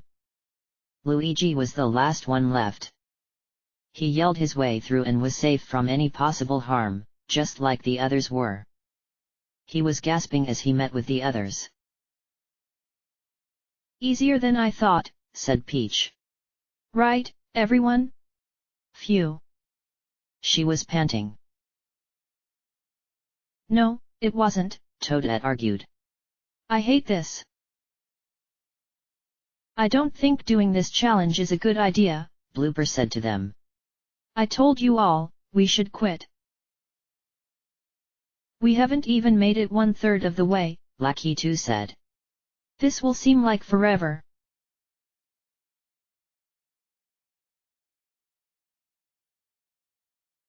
The 5 of them, shaken from the escaping of the first machine, walked even more towards the bell tower at the end. The land had begun to rise 500 feet from the beginning, and they were feet away from the edge of the moat. Once the players got to the edge of the moat, they would look 15 feet below them to see water, murky and swamp-colored. They would be forced to jump into the cold water and swim back to the land, where they would presume they're running to the finish. The players encountered a dilemma: if they were to jump into the water below, they would have to do it quickly. A second ZB June waited right at the edge of the moat, waiting to shoot anyone who stopped at the edge of the 15-foot drop into the cold liquid. That's the moat, Blooper told them all, with another tranquilizer machine. I wish I hadn't have decided to sow this challenge. No. Luigi cried. No. Not again. Stupid June. They all felt the same, yet they all saw previously how slow reacting the machine really was. If they were to actually stop moving, the dart would definitely hit them. But if they ran, there would be a 0% chance of being hit. Is there a drop? Peach wondered. I don't know, Toadette said. But a moat is water, I think. What if it's not water? Said Luigi. We might be splatting on ground instead. They all thought of this. If only we knew what lay in front, Peach said. Should we take a look? Are you nuts? Lakitu said to her. We don't just walk to the edge of the moat and peer to take a look. That stupid ZB machine will shoot us. We either quit or jump right away. He looked at the others, who made unsure faces. Quit, Blooper said. Lakitu frowned. Blooper, in my opinion, I would suggest to quit if I were able to force everyone else. I know this task is worth a lot of money, but our safety is much better than that. Go first, okay? Toadette asked Lakitu. We want you to jump and yell back if it's safe, because none of us will do it. Once again, Lakitu took his chances. After a brief pause, he then ran up the elevated land up to the edge of the moat. The 4 players held their breaths as the machine turned to look at him, but Lakitu was already gone. He had jumped headfirst into the unknown region below. A splash, loud enough to be confirmed, was heard. Lakitu! Yelled Blooper. It's cold. Lakitu shouted back. It's cold. Is it water? Asked Luigi nervously. Apparently, Lakitu did not hear him from above. Is it water? Peach yelled. It's hard concrete. Lakitu shouted back, his voice shivering. No, dumbass. Of course it's water. Just jump. After a moment of hesitation, Blooper ran up to the edge of the moat and immediately jumped off, the tranquilizer dart flying off into the distance and missing him entirely. He landed in the water, and looked up. Lakitu was trying to dry himself back on the grass, while Blooper went to swim towards him. That was tight, Blooper said, trying his best to get back onto the grass. Blooper contemplated, having regretted taking a key for the tower at the end. This would mean that he was expected to make it to the finish. He and Lakitu looked up at the edge of the moat, where the three others were to soon approach. Peach and Toadette decided to run across the tranquilizing device like before, holding hands and screaming as they took the 15-foot plunge. They landed with a large splash. Gah! Sputtered Toadette, trying her best to stay on the surface. Ugh! Screamed Peach, feeling her clothes soaking up with the murky water. She grabbed Toadette and pulled the two of them onto the grass feet away. It was a horrible first obstacle, as Toadette started to cry. Toadette! Peach said in a surprised, yet sympathetic voice. No! Blooper shouted. I can't believe it! When he raised up his arm, Lucky 2 burst out laughing. There was a watch, its interior filled with water. The time laid exactly 10:25. I knew we should have quit. Blooper moaned. Let's stop this challenge and give up the money. Lucky 2, the more Blooper wanted to quit, the more I hated him. It's something difficult to decide, I mean, the challenge was awful. But it wasn't really that awful to quit for. I feel so cold, Peach said. Unfortunately, no one had a jacket around with them. Toadette quickly stopped her crying and tried to dry her clothing. You're not the only one with a frozen ass, Lucky 2 said, wrapping his arms around his body. Luigi! Peach remembered. Where is he? I think we're waiting for one more person, Lucky 2 realized, as they all turned to watch behind them. Luigi, indeed, was frightened. He had only done the Cliff Springs challenge on the first day because of Daisy's existence. Now, there was nobody with him in sight. Here I go! He shouted, running up to the edge of the moat. Faster and faster he ran, until he was inches away from jumping. He stopped suddenly, his mouth dropping as he skidded to a sudden pause at the unexpected height. The four others could see him in plain view. It was a catastrophic act. The dart took its aim and fired the tranquilizer straight into Luigi's back. He let out a single, squeaked gasp, then toppled over the edge headfirst into the water with a splash larger than any of the others before him. Luigi! Toadette screamed, crying once again. Peach wanted to scream herself, but she couldn't. Lucky 2 stood still, frozen. Blooper looked away, uninterested. He's going to drown, Toadette told them, expecting the others to go and save him. None of the males felt any compassion. What's wrong with him? Lucky 2 said in disbelief. Why did he stop at the top? Luigi, wow! Good job! He was putting his mild anger towards a drowning, unconscious player in the murky water. Luigi was fully submerged.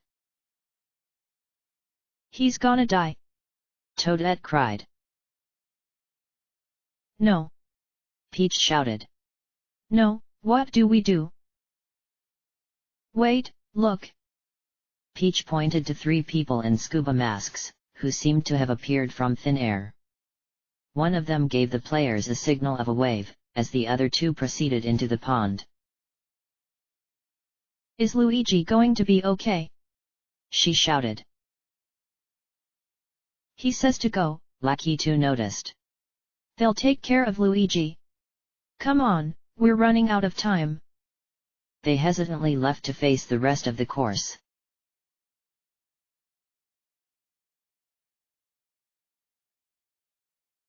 Minutes later, after running through the grass for half a mile and facing at least 10 tranquilizing machines along the way, they encountered a long bed of metal.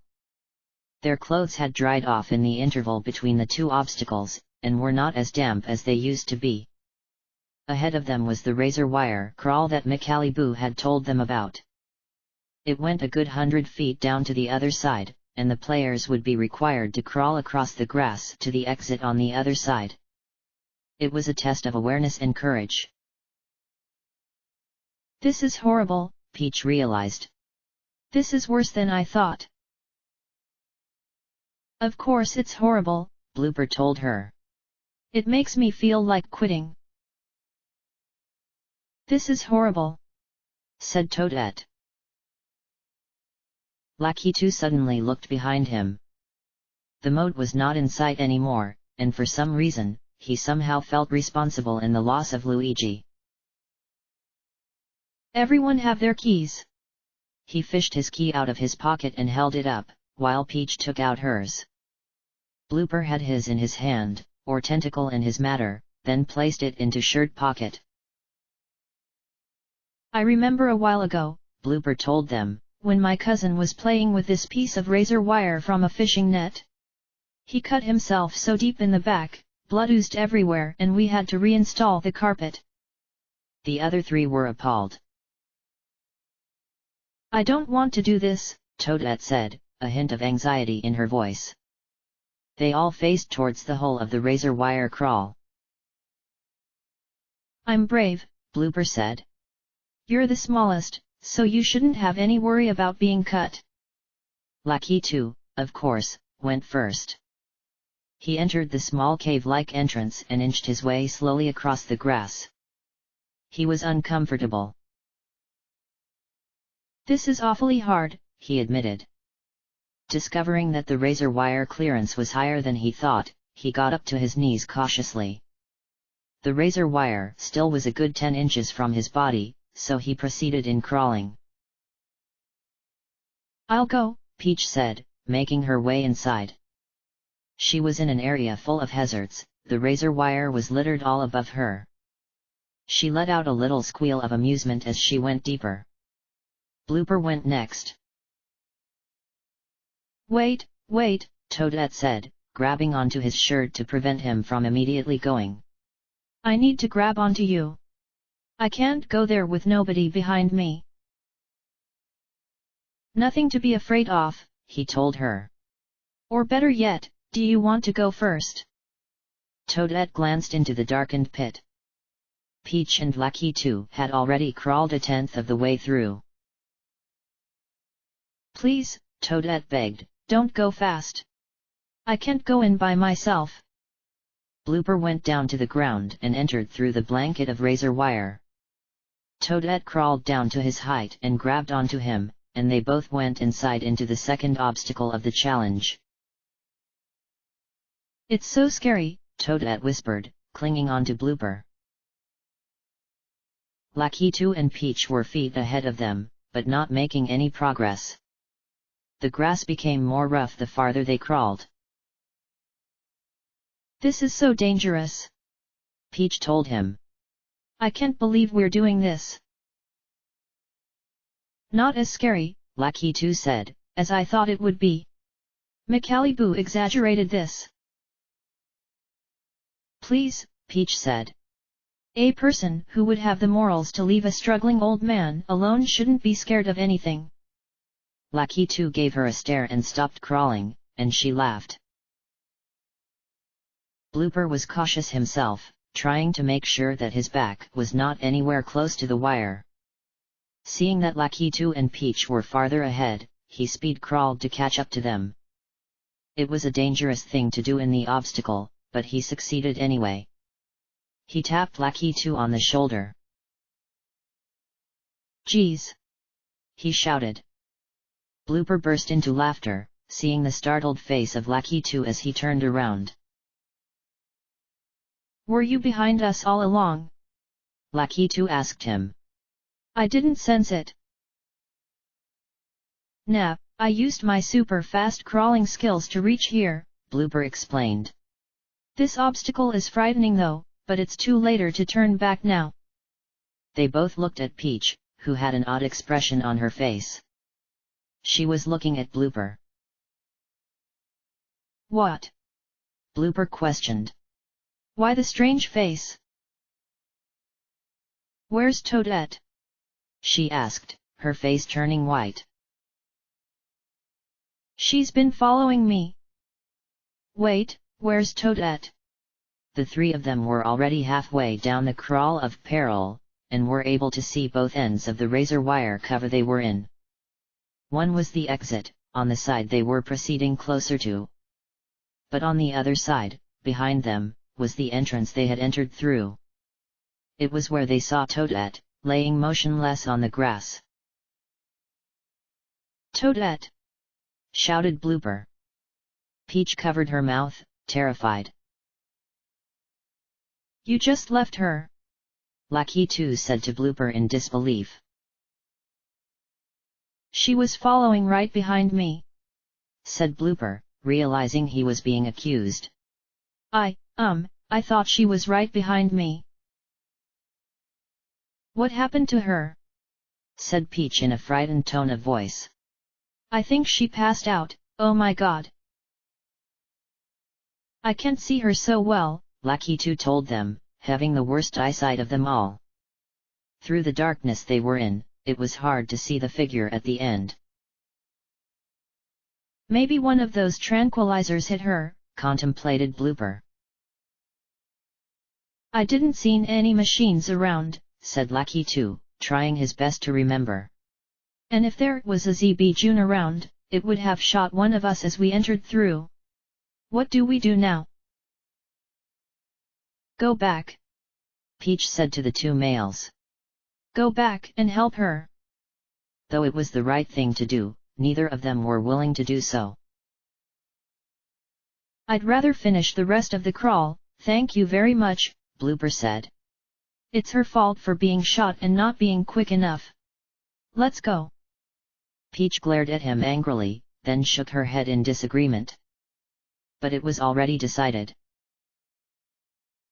"She doesn't have a key," Lucky 2 realized. Thank goodness.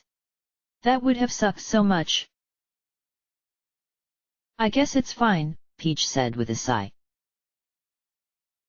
"And we need to make it to the end," Blooper reminded.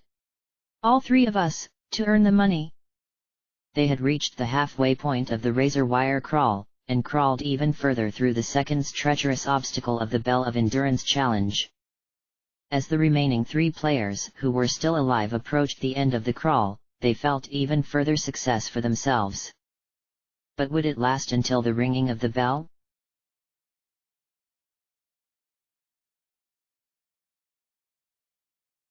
Phew, cool chapter and idiotic challenge. I've really went though a wire crawl at my camp, and it's hella scary. But it wasn't razor wire. That would have killed me if it was. I made the mole a bit too obvious in this specific chapter, but only a few people would see it. Who is the mole? On my forums on my profile, there is a poll. It ends at the end of episode 5. So far, 25% think it's Luigi, 3. 25% think it's Blooper, 3. 25% think it's Toadette, 3. 16% think it's Peach, 2. 9% think it's Lucky 2, 1. I got a new record for the last chapter, 2 reviews. And Saw 4 is coming up. Yes, I am random, and this is not a clue to the identity of the mole. I just wanted to say so to any Saw fans out there. I'll update soon, and by soon, I mean a week or 2.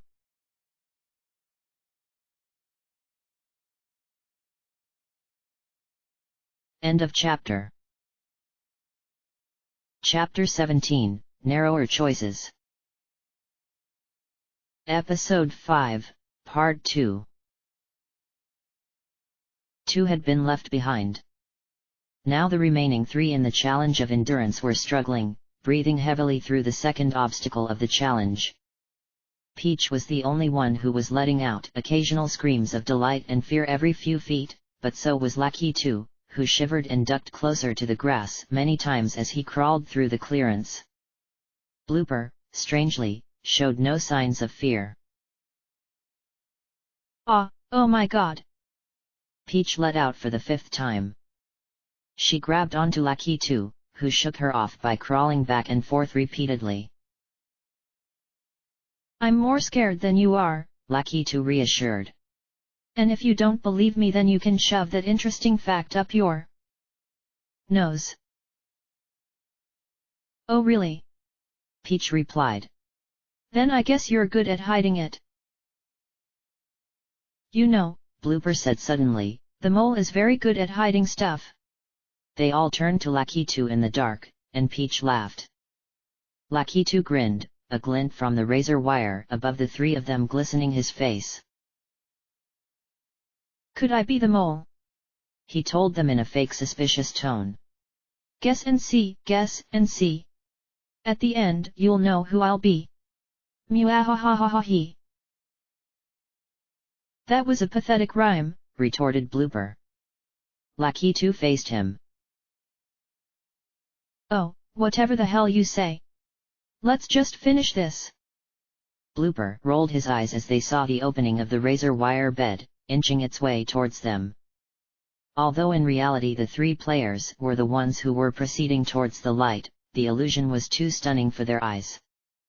At last, the exit reached them. Lakitu immediately started to jump up and down with relief as he stood up. My eyes! Lakitu shouted, rubbing them continuously. I can finally see.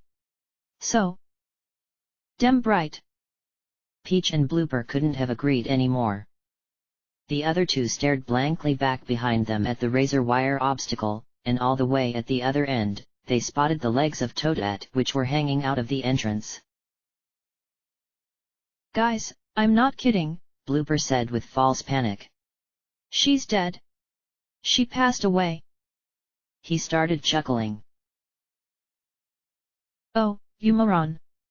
Peach stuttered, smacking him lightly with her hand. You left her there when she needed you. She's not going to die, so shut up. We only crawled that far.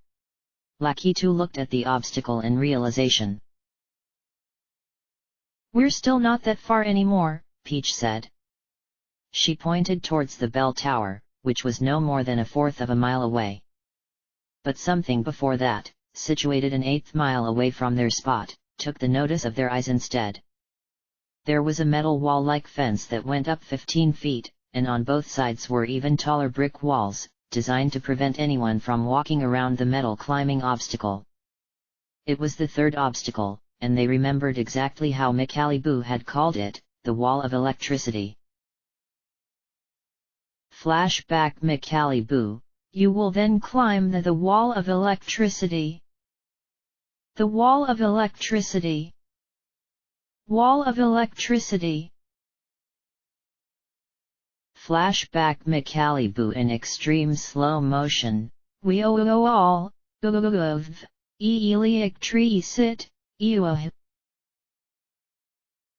Didn't he call that the wall of electricity or something? Peach asked. 'Cause if it is, then I'm scared now. Lakitu's mouth was dropped in disbelief, but not because of the wall.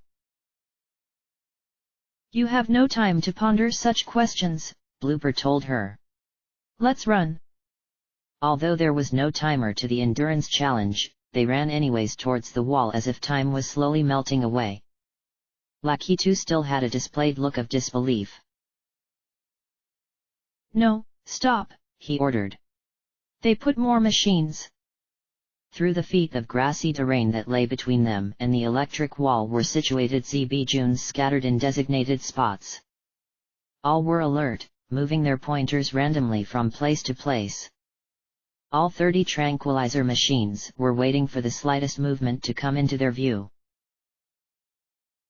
I'm going to faint, Peach said, her voice quivering. She suddenly laughed. Why the hell are you laughing? Blooper asked her. Because this is so exciting and dangerous, she said with a grin. The thought of being struck with a needle at any second when you don't want to. Wow. Lakitu stared at her for a long, confused time. Lucky 2, Peach is such a strange person. No additional comments are needed, I just said it. Peach is a strange girl. I didn't know we were going to have to face 50 of these, Lucky 2 said in surprise. This game frightens me to the maximum now. Liar, Peach told him. You're just pretending to be scared.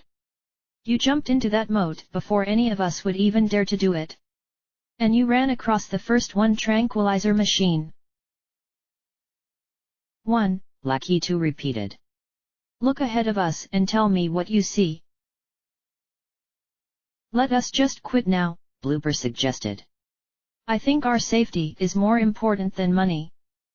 The other 2 players looked at him momentarily.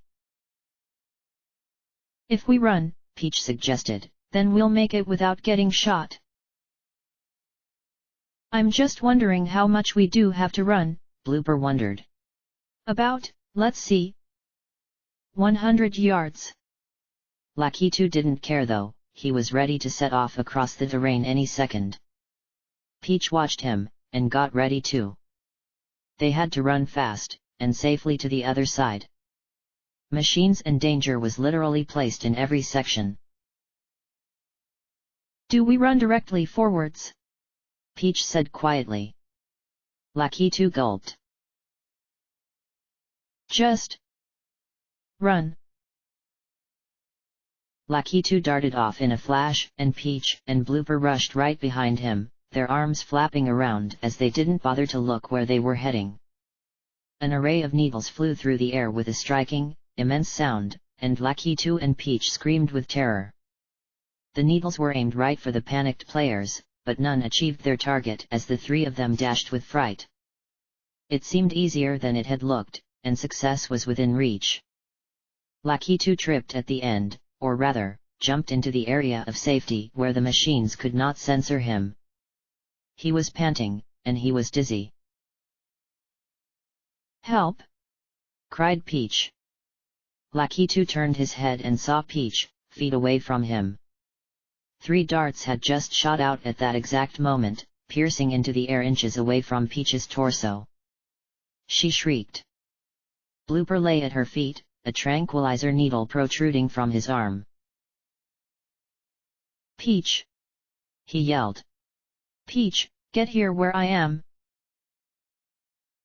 Blooper is down! She cried. He has a key! I can't find it! She bent down frantically and searched through his pockets. Her hands came up empty. What? He yelled. Peach, come here! Where's the key? Where's the fucking key? Right now! Come here! Lucky 2 hollered. Whatever he tried to shout, Peach didn't listen.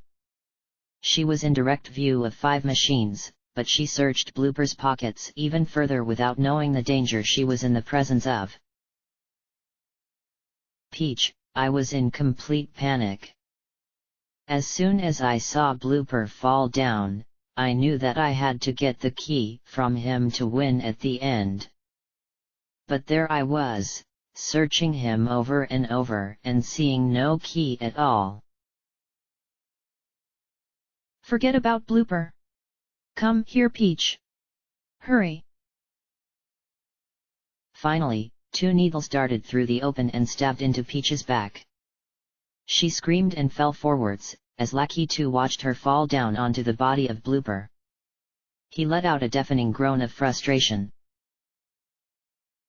No! No! Stupid! Damn this stupid game! Then he decided to run back into the danger zone, to the fallen players to retrieve what he needed. In Peach's dress pocket, there was 1 key. He looked into the pockets of Blooper. No key could be found. What? He cried. A swift sound made him roll back suddenly, in time to avoid a shooting tranquilizer. Distraught and raging with annoyance and anger, he ran back in a hurry to the safe end of the path he had been standing on a moment ago. There, in front of him, was the wall of electricity. Every few seconds, a blue-colored light engulfed the metal bars, and Lucky 2 shook his head as he stared at the last obstacle he had to face. "I give up!" he shouted. "I give up! We give this challenge up! We lost! Macaliboo, I give up!" Team Pot 115, 000C plus 0C, 115, 000C.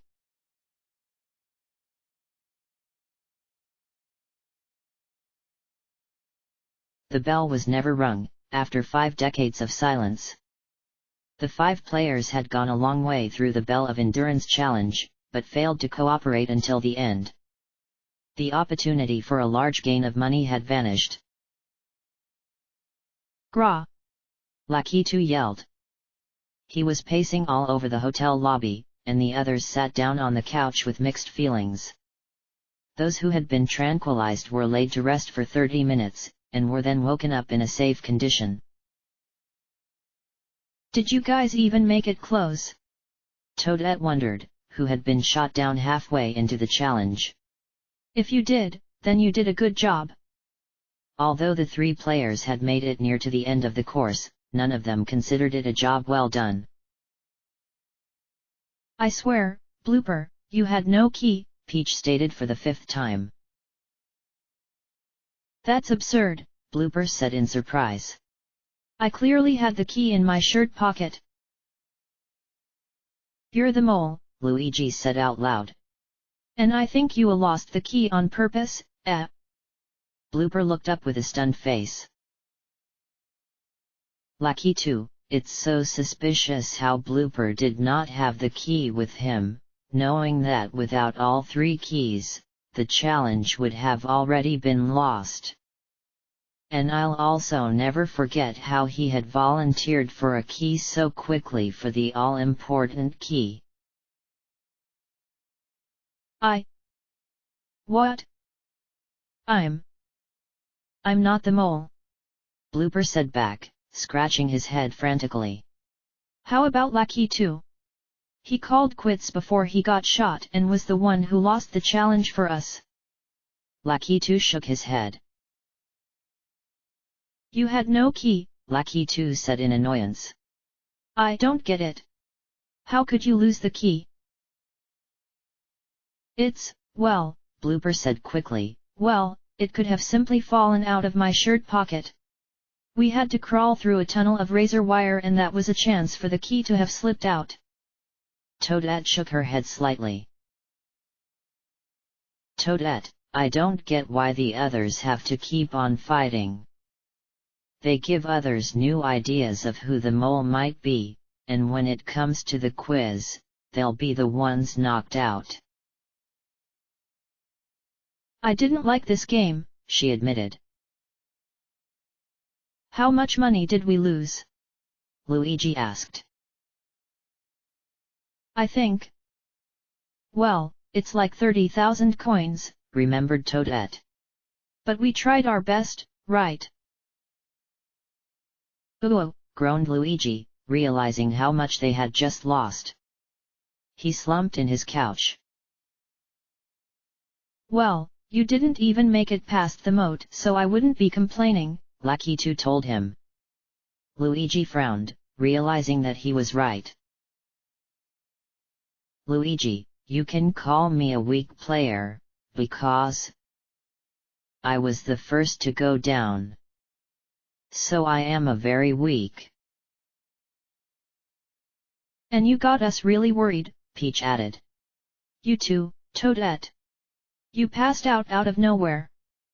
Peach playfully shoved Toadette beside her, who shoved her back even harder. "And Peach, why did you just stay in the open area in sight?" Lucky 2 questioned. "I told you 5 times to get back where I was and all you shouted was I can't find a key. I can't find a key." Peach gave him a stunned look, as if to say that it wasn't her fault. Just then, appearing from the lobby stairs came the host, Macaliboo. He walked slowly towards the 5 players on the couch, without saying a word. Then, he opened his arms up. "You guys failed," he stated. "Like we didn't know before," Peach replied.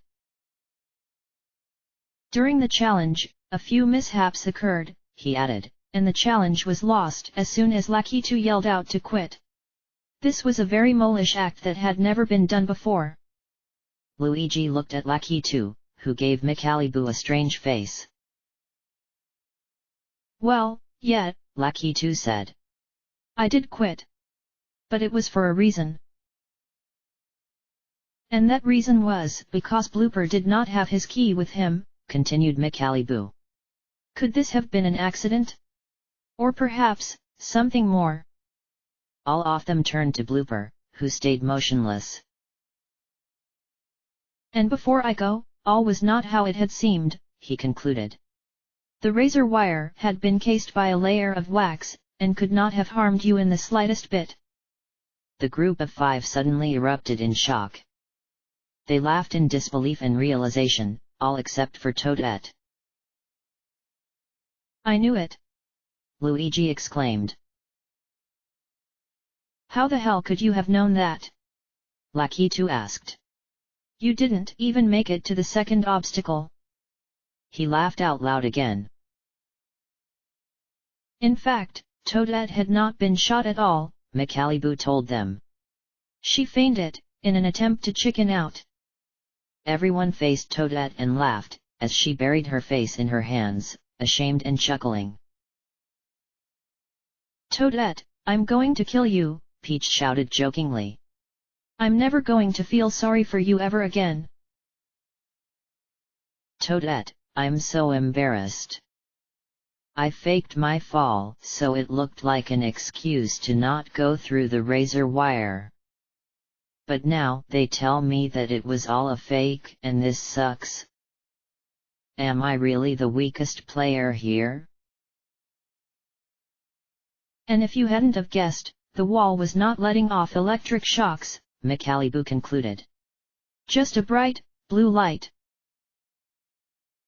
Lucky 2, ha, the reason why I had made us quit the game was because A, I only had 2 keys, and B, a wall that lets out volts stronger than an electric chair was blocking my way from proceeding. If I were able to go back in time, well, I would have went straight ahead. Curse the lies of Micaliboo.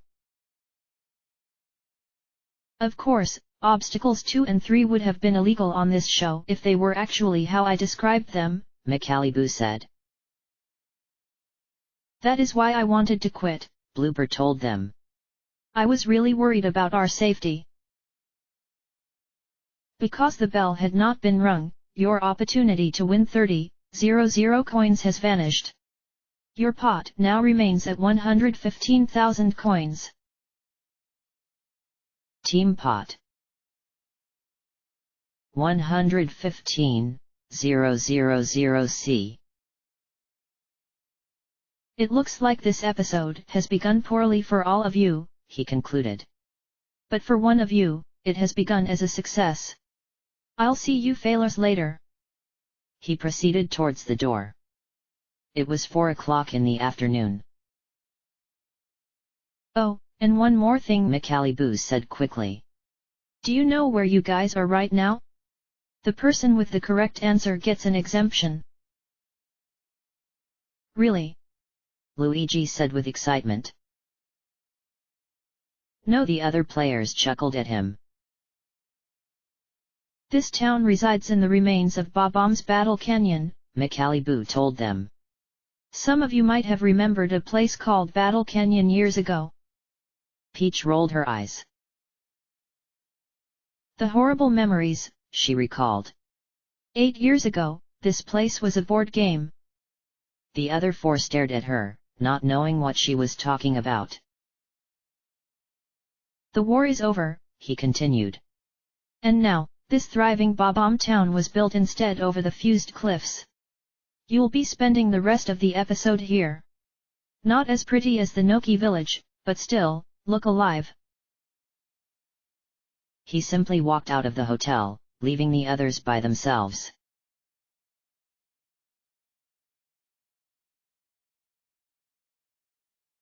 Lucky 2, I'm just pretty mad how nobody really cooperated during the bell game. Come on, blooper. Do you not notice how suspicious it was when you claimed to lose the key? Something tells me it wasn't an accident.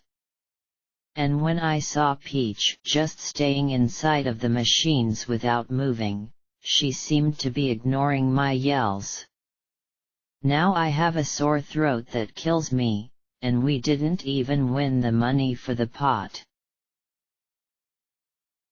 Toadette, I think I'm the only person here who finds it very, very peculiar how Luigi is still in this game.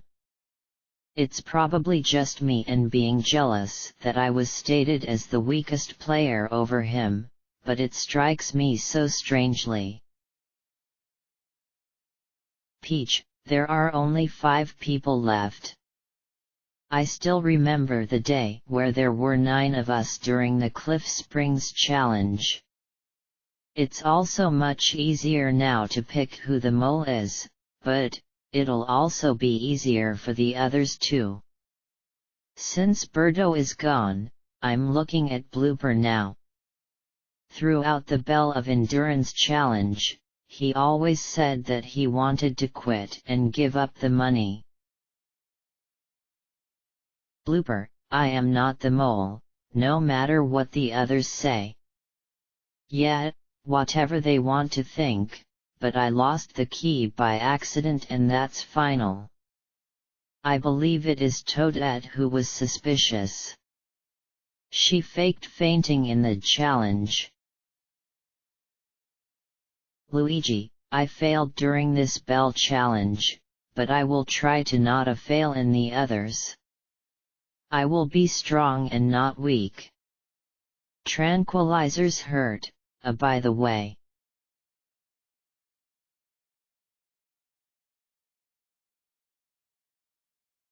Dinner time approached.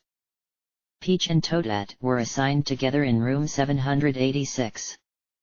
Luigi and Lucky 2 were assigned room 787. Strangely, and because there was an odd number of players left, Blooper was luckily assigned room 801 individually, an entire floor above the others. Never before had they ever seen so many bob-ombs. They were brought to a restaurant and were situated at a round table. Today's special, read Lucky 2, looking at the stand in the center. Tempura oyster. What's tempura? Luigi wondered. Peach opened the menu, where a picture of shrimp tempura was visible. Oh yeah, Japanese stuff, he realized. I don't know what you think, Lucky 2 said. But tempura oyster sounds delicious. I'm so hungry, Toadette whined. I skipped lunch today. At that exact second, a bob-omb waiter approached them. Yo, I'm Spot, he said. It's a pleasure being your waiter tonight. Okay, what do you want? Can we have the special for today, tempura oyster? Peach asked. Sorry ma'am, he replied. We don't have that. But look at this. Peach held up the sign for him to see. The waiter slowly shook his head. I'm guessing we don't have any of those, the waiter told them. Left. So pick something else and I'm sorry for the inconvenience. He took their orders, then said something to them unusual, as if he were trying to tell them a secret message. Sometimes it's good to lie, he told them. Then, he walked off.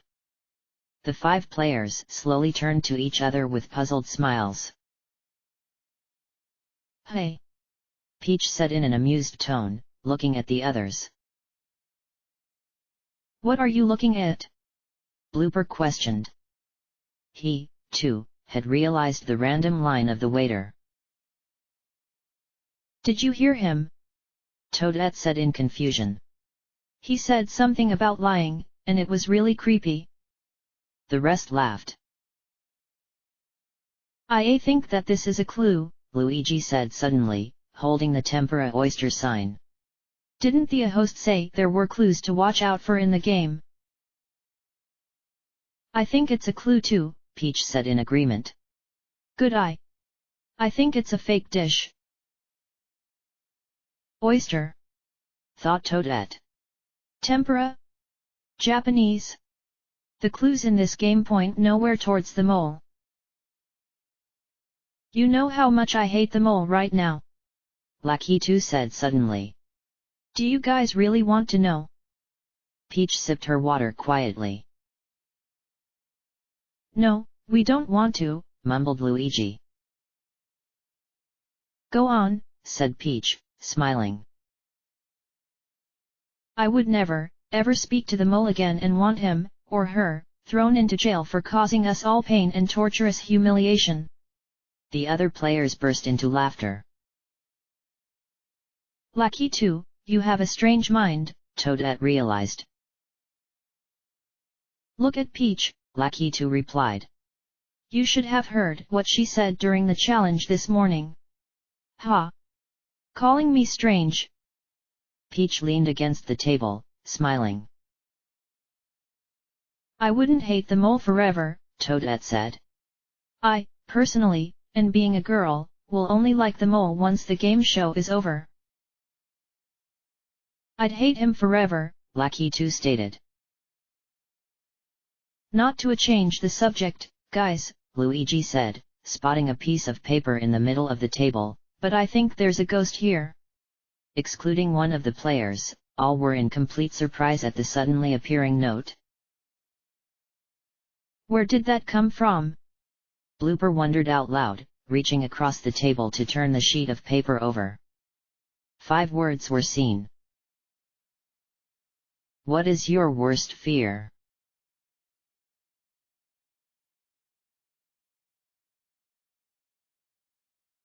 Okay, so who is the mole? To be honest, I have not yet chosen who the mole is. I'm just kidding. But you can vote in my forum's link of who you think the mole is. Don't forget to watch out for hidden clues. And what did Spot the Waiter mean in his secret message? In the next challenge, joy and terror is combined into one. And if you feel like it, there's something about reviews that I want to say, but I won't. End of chapter.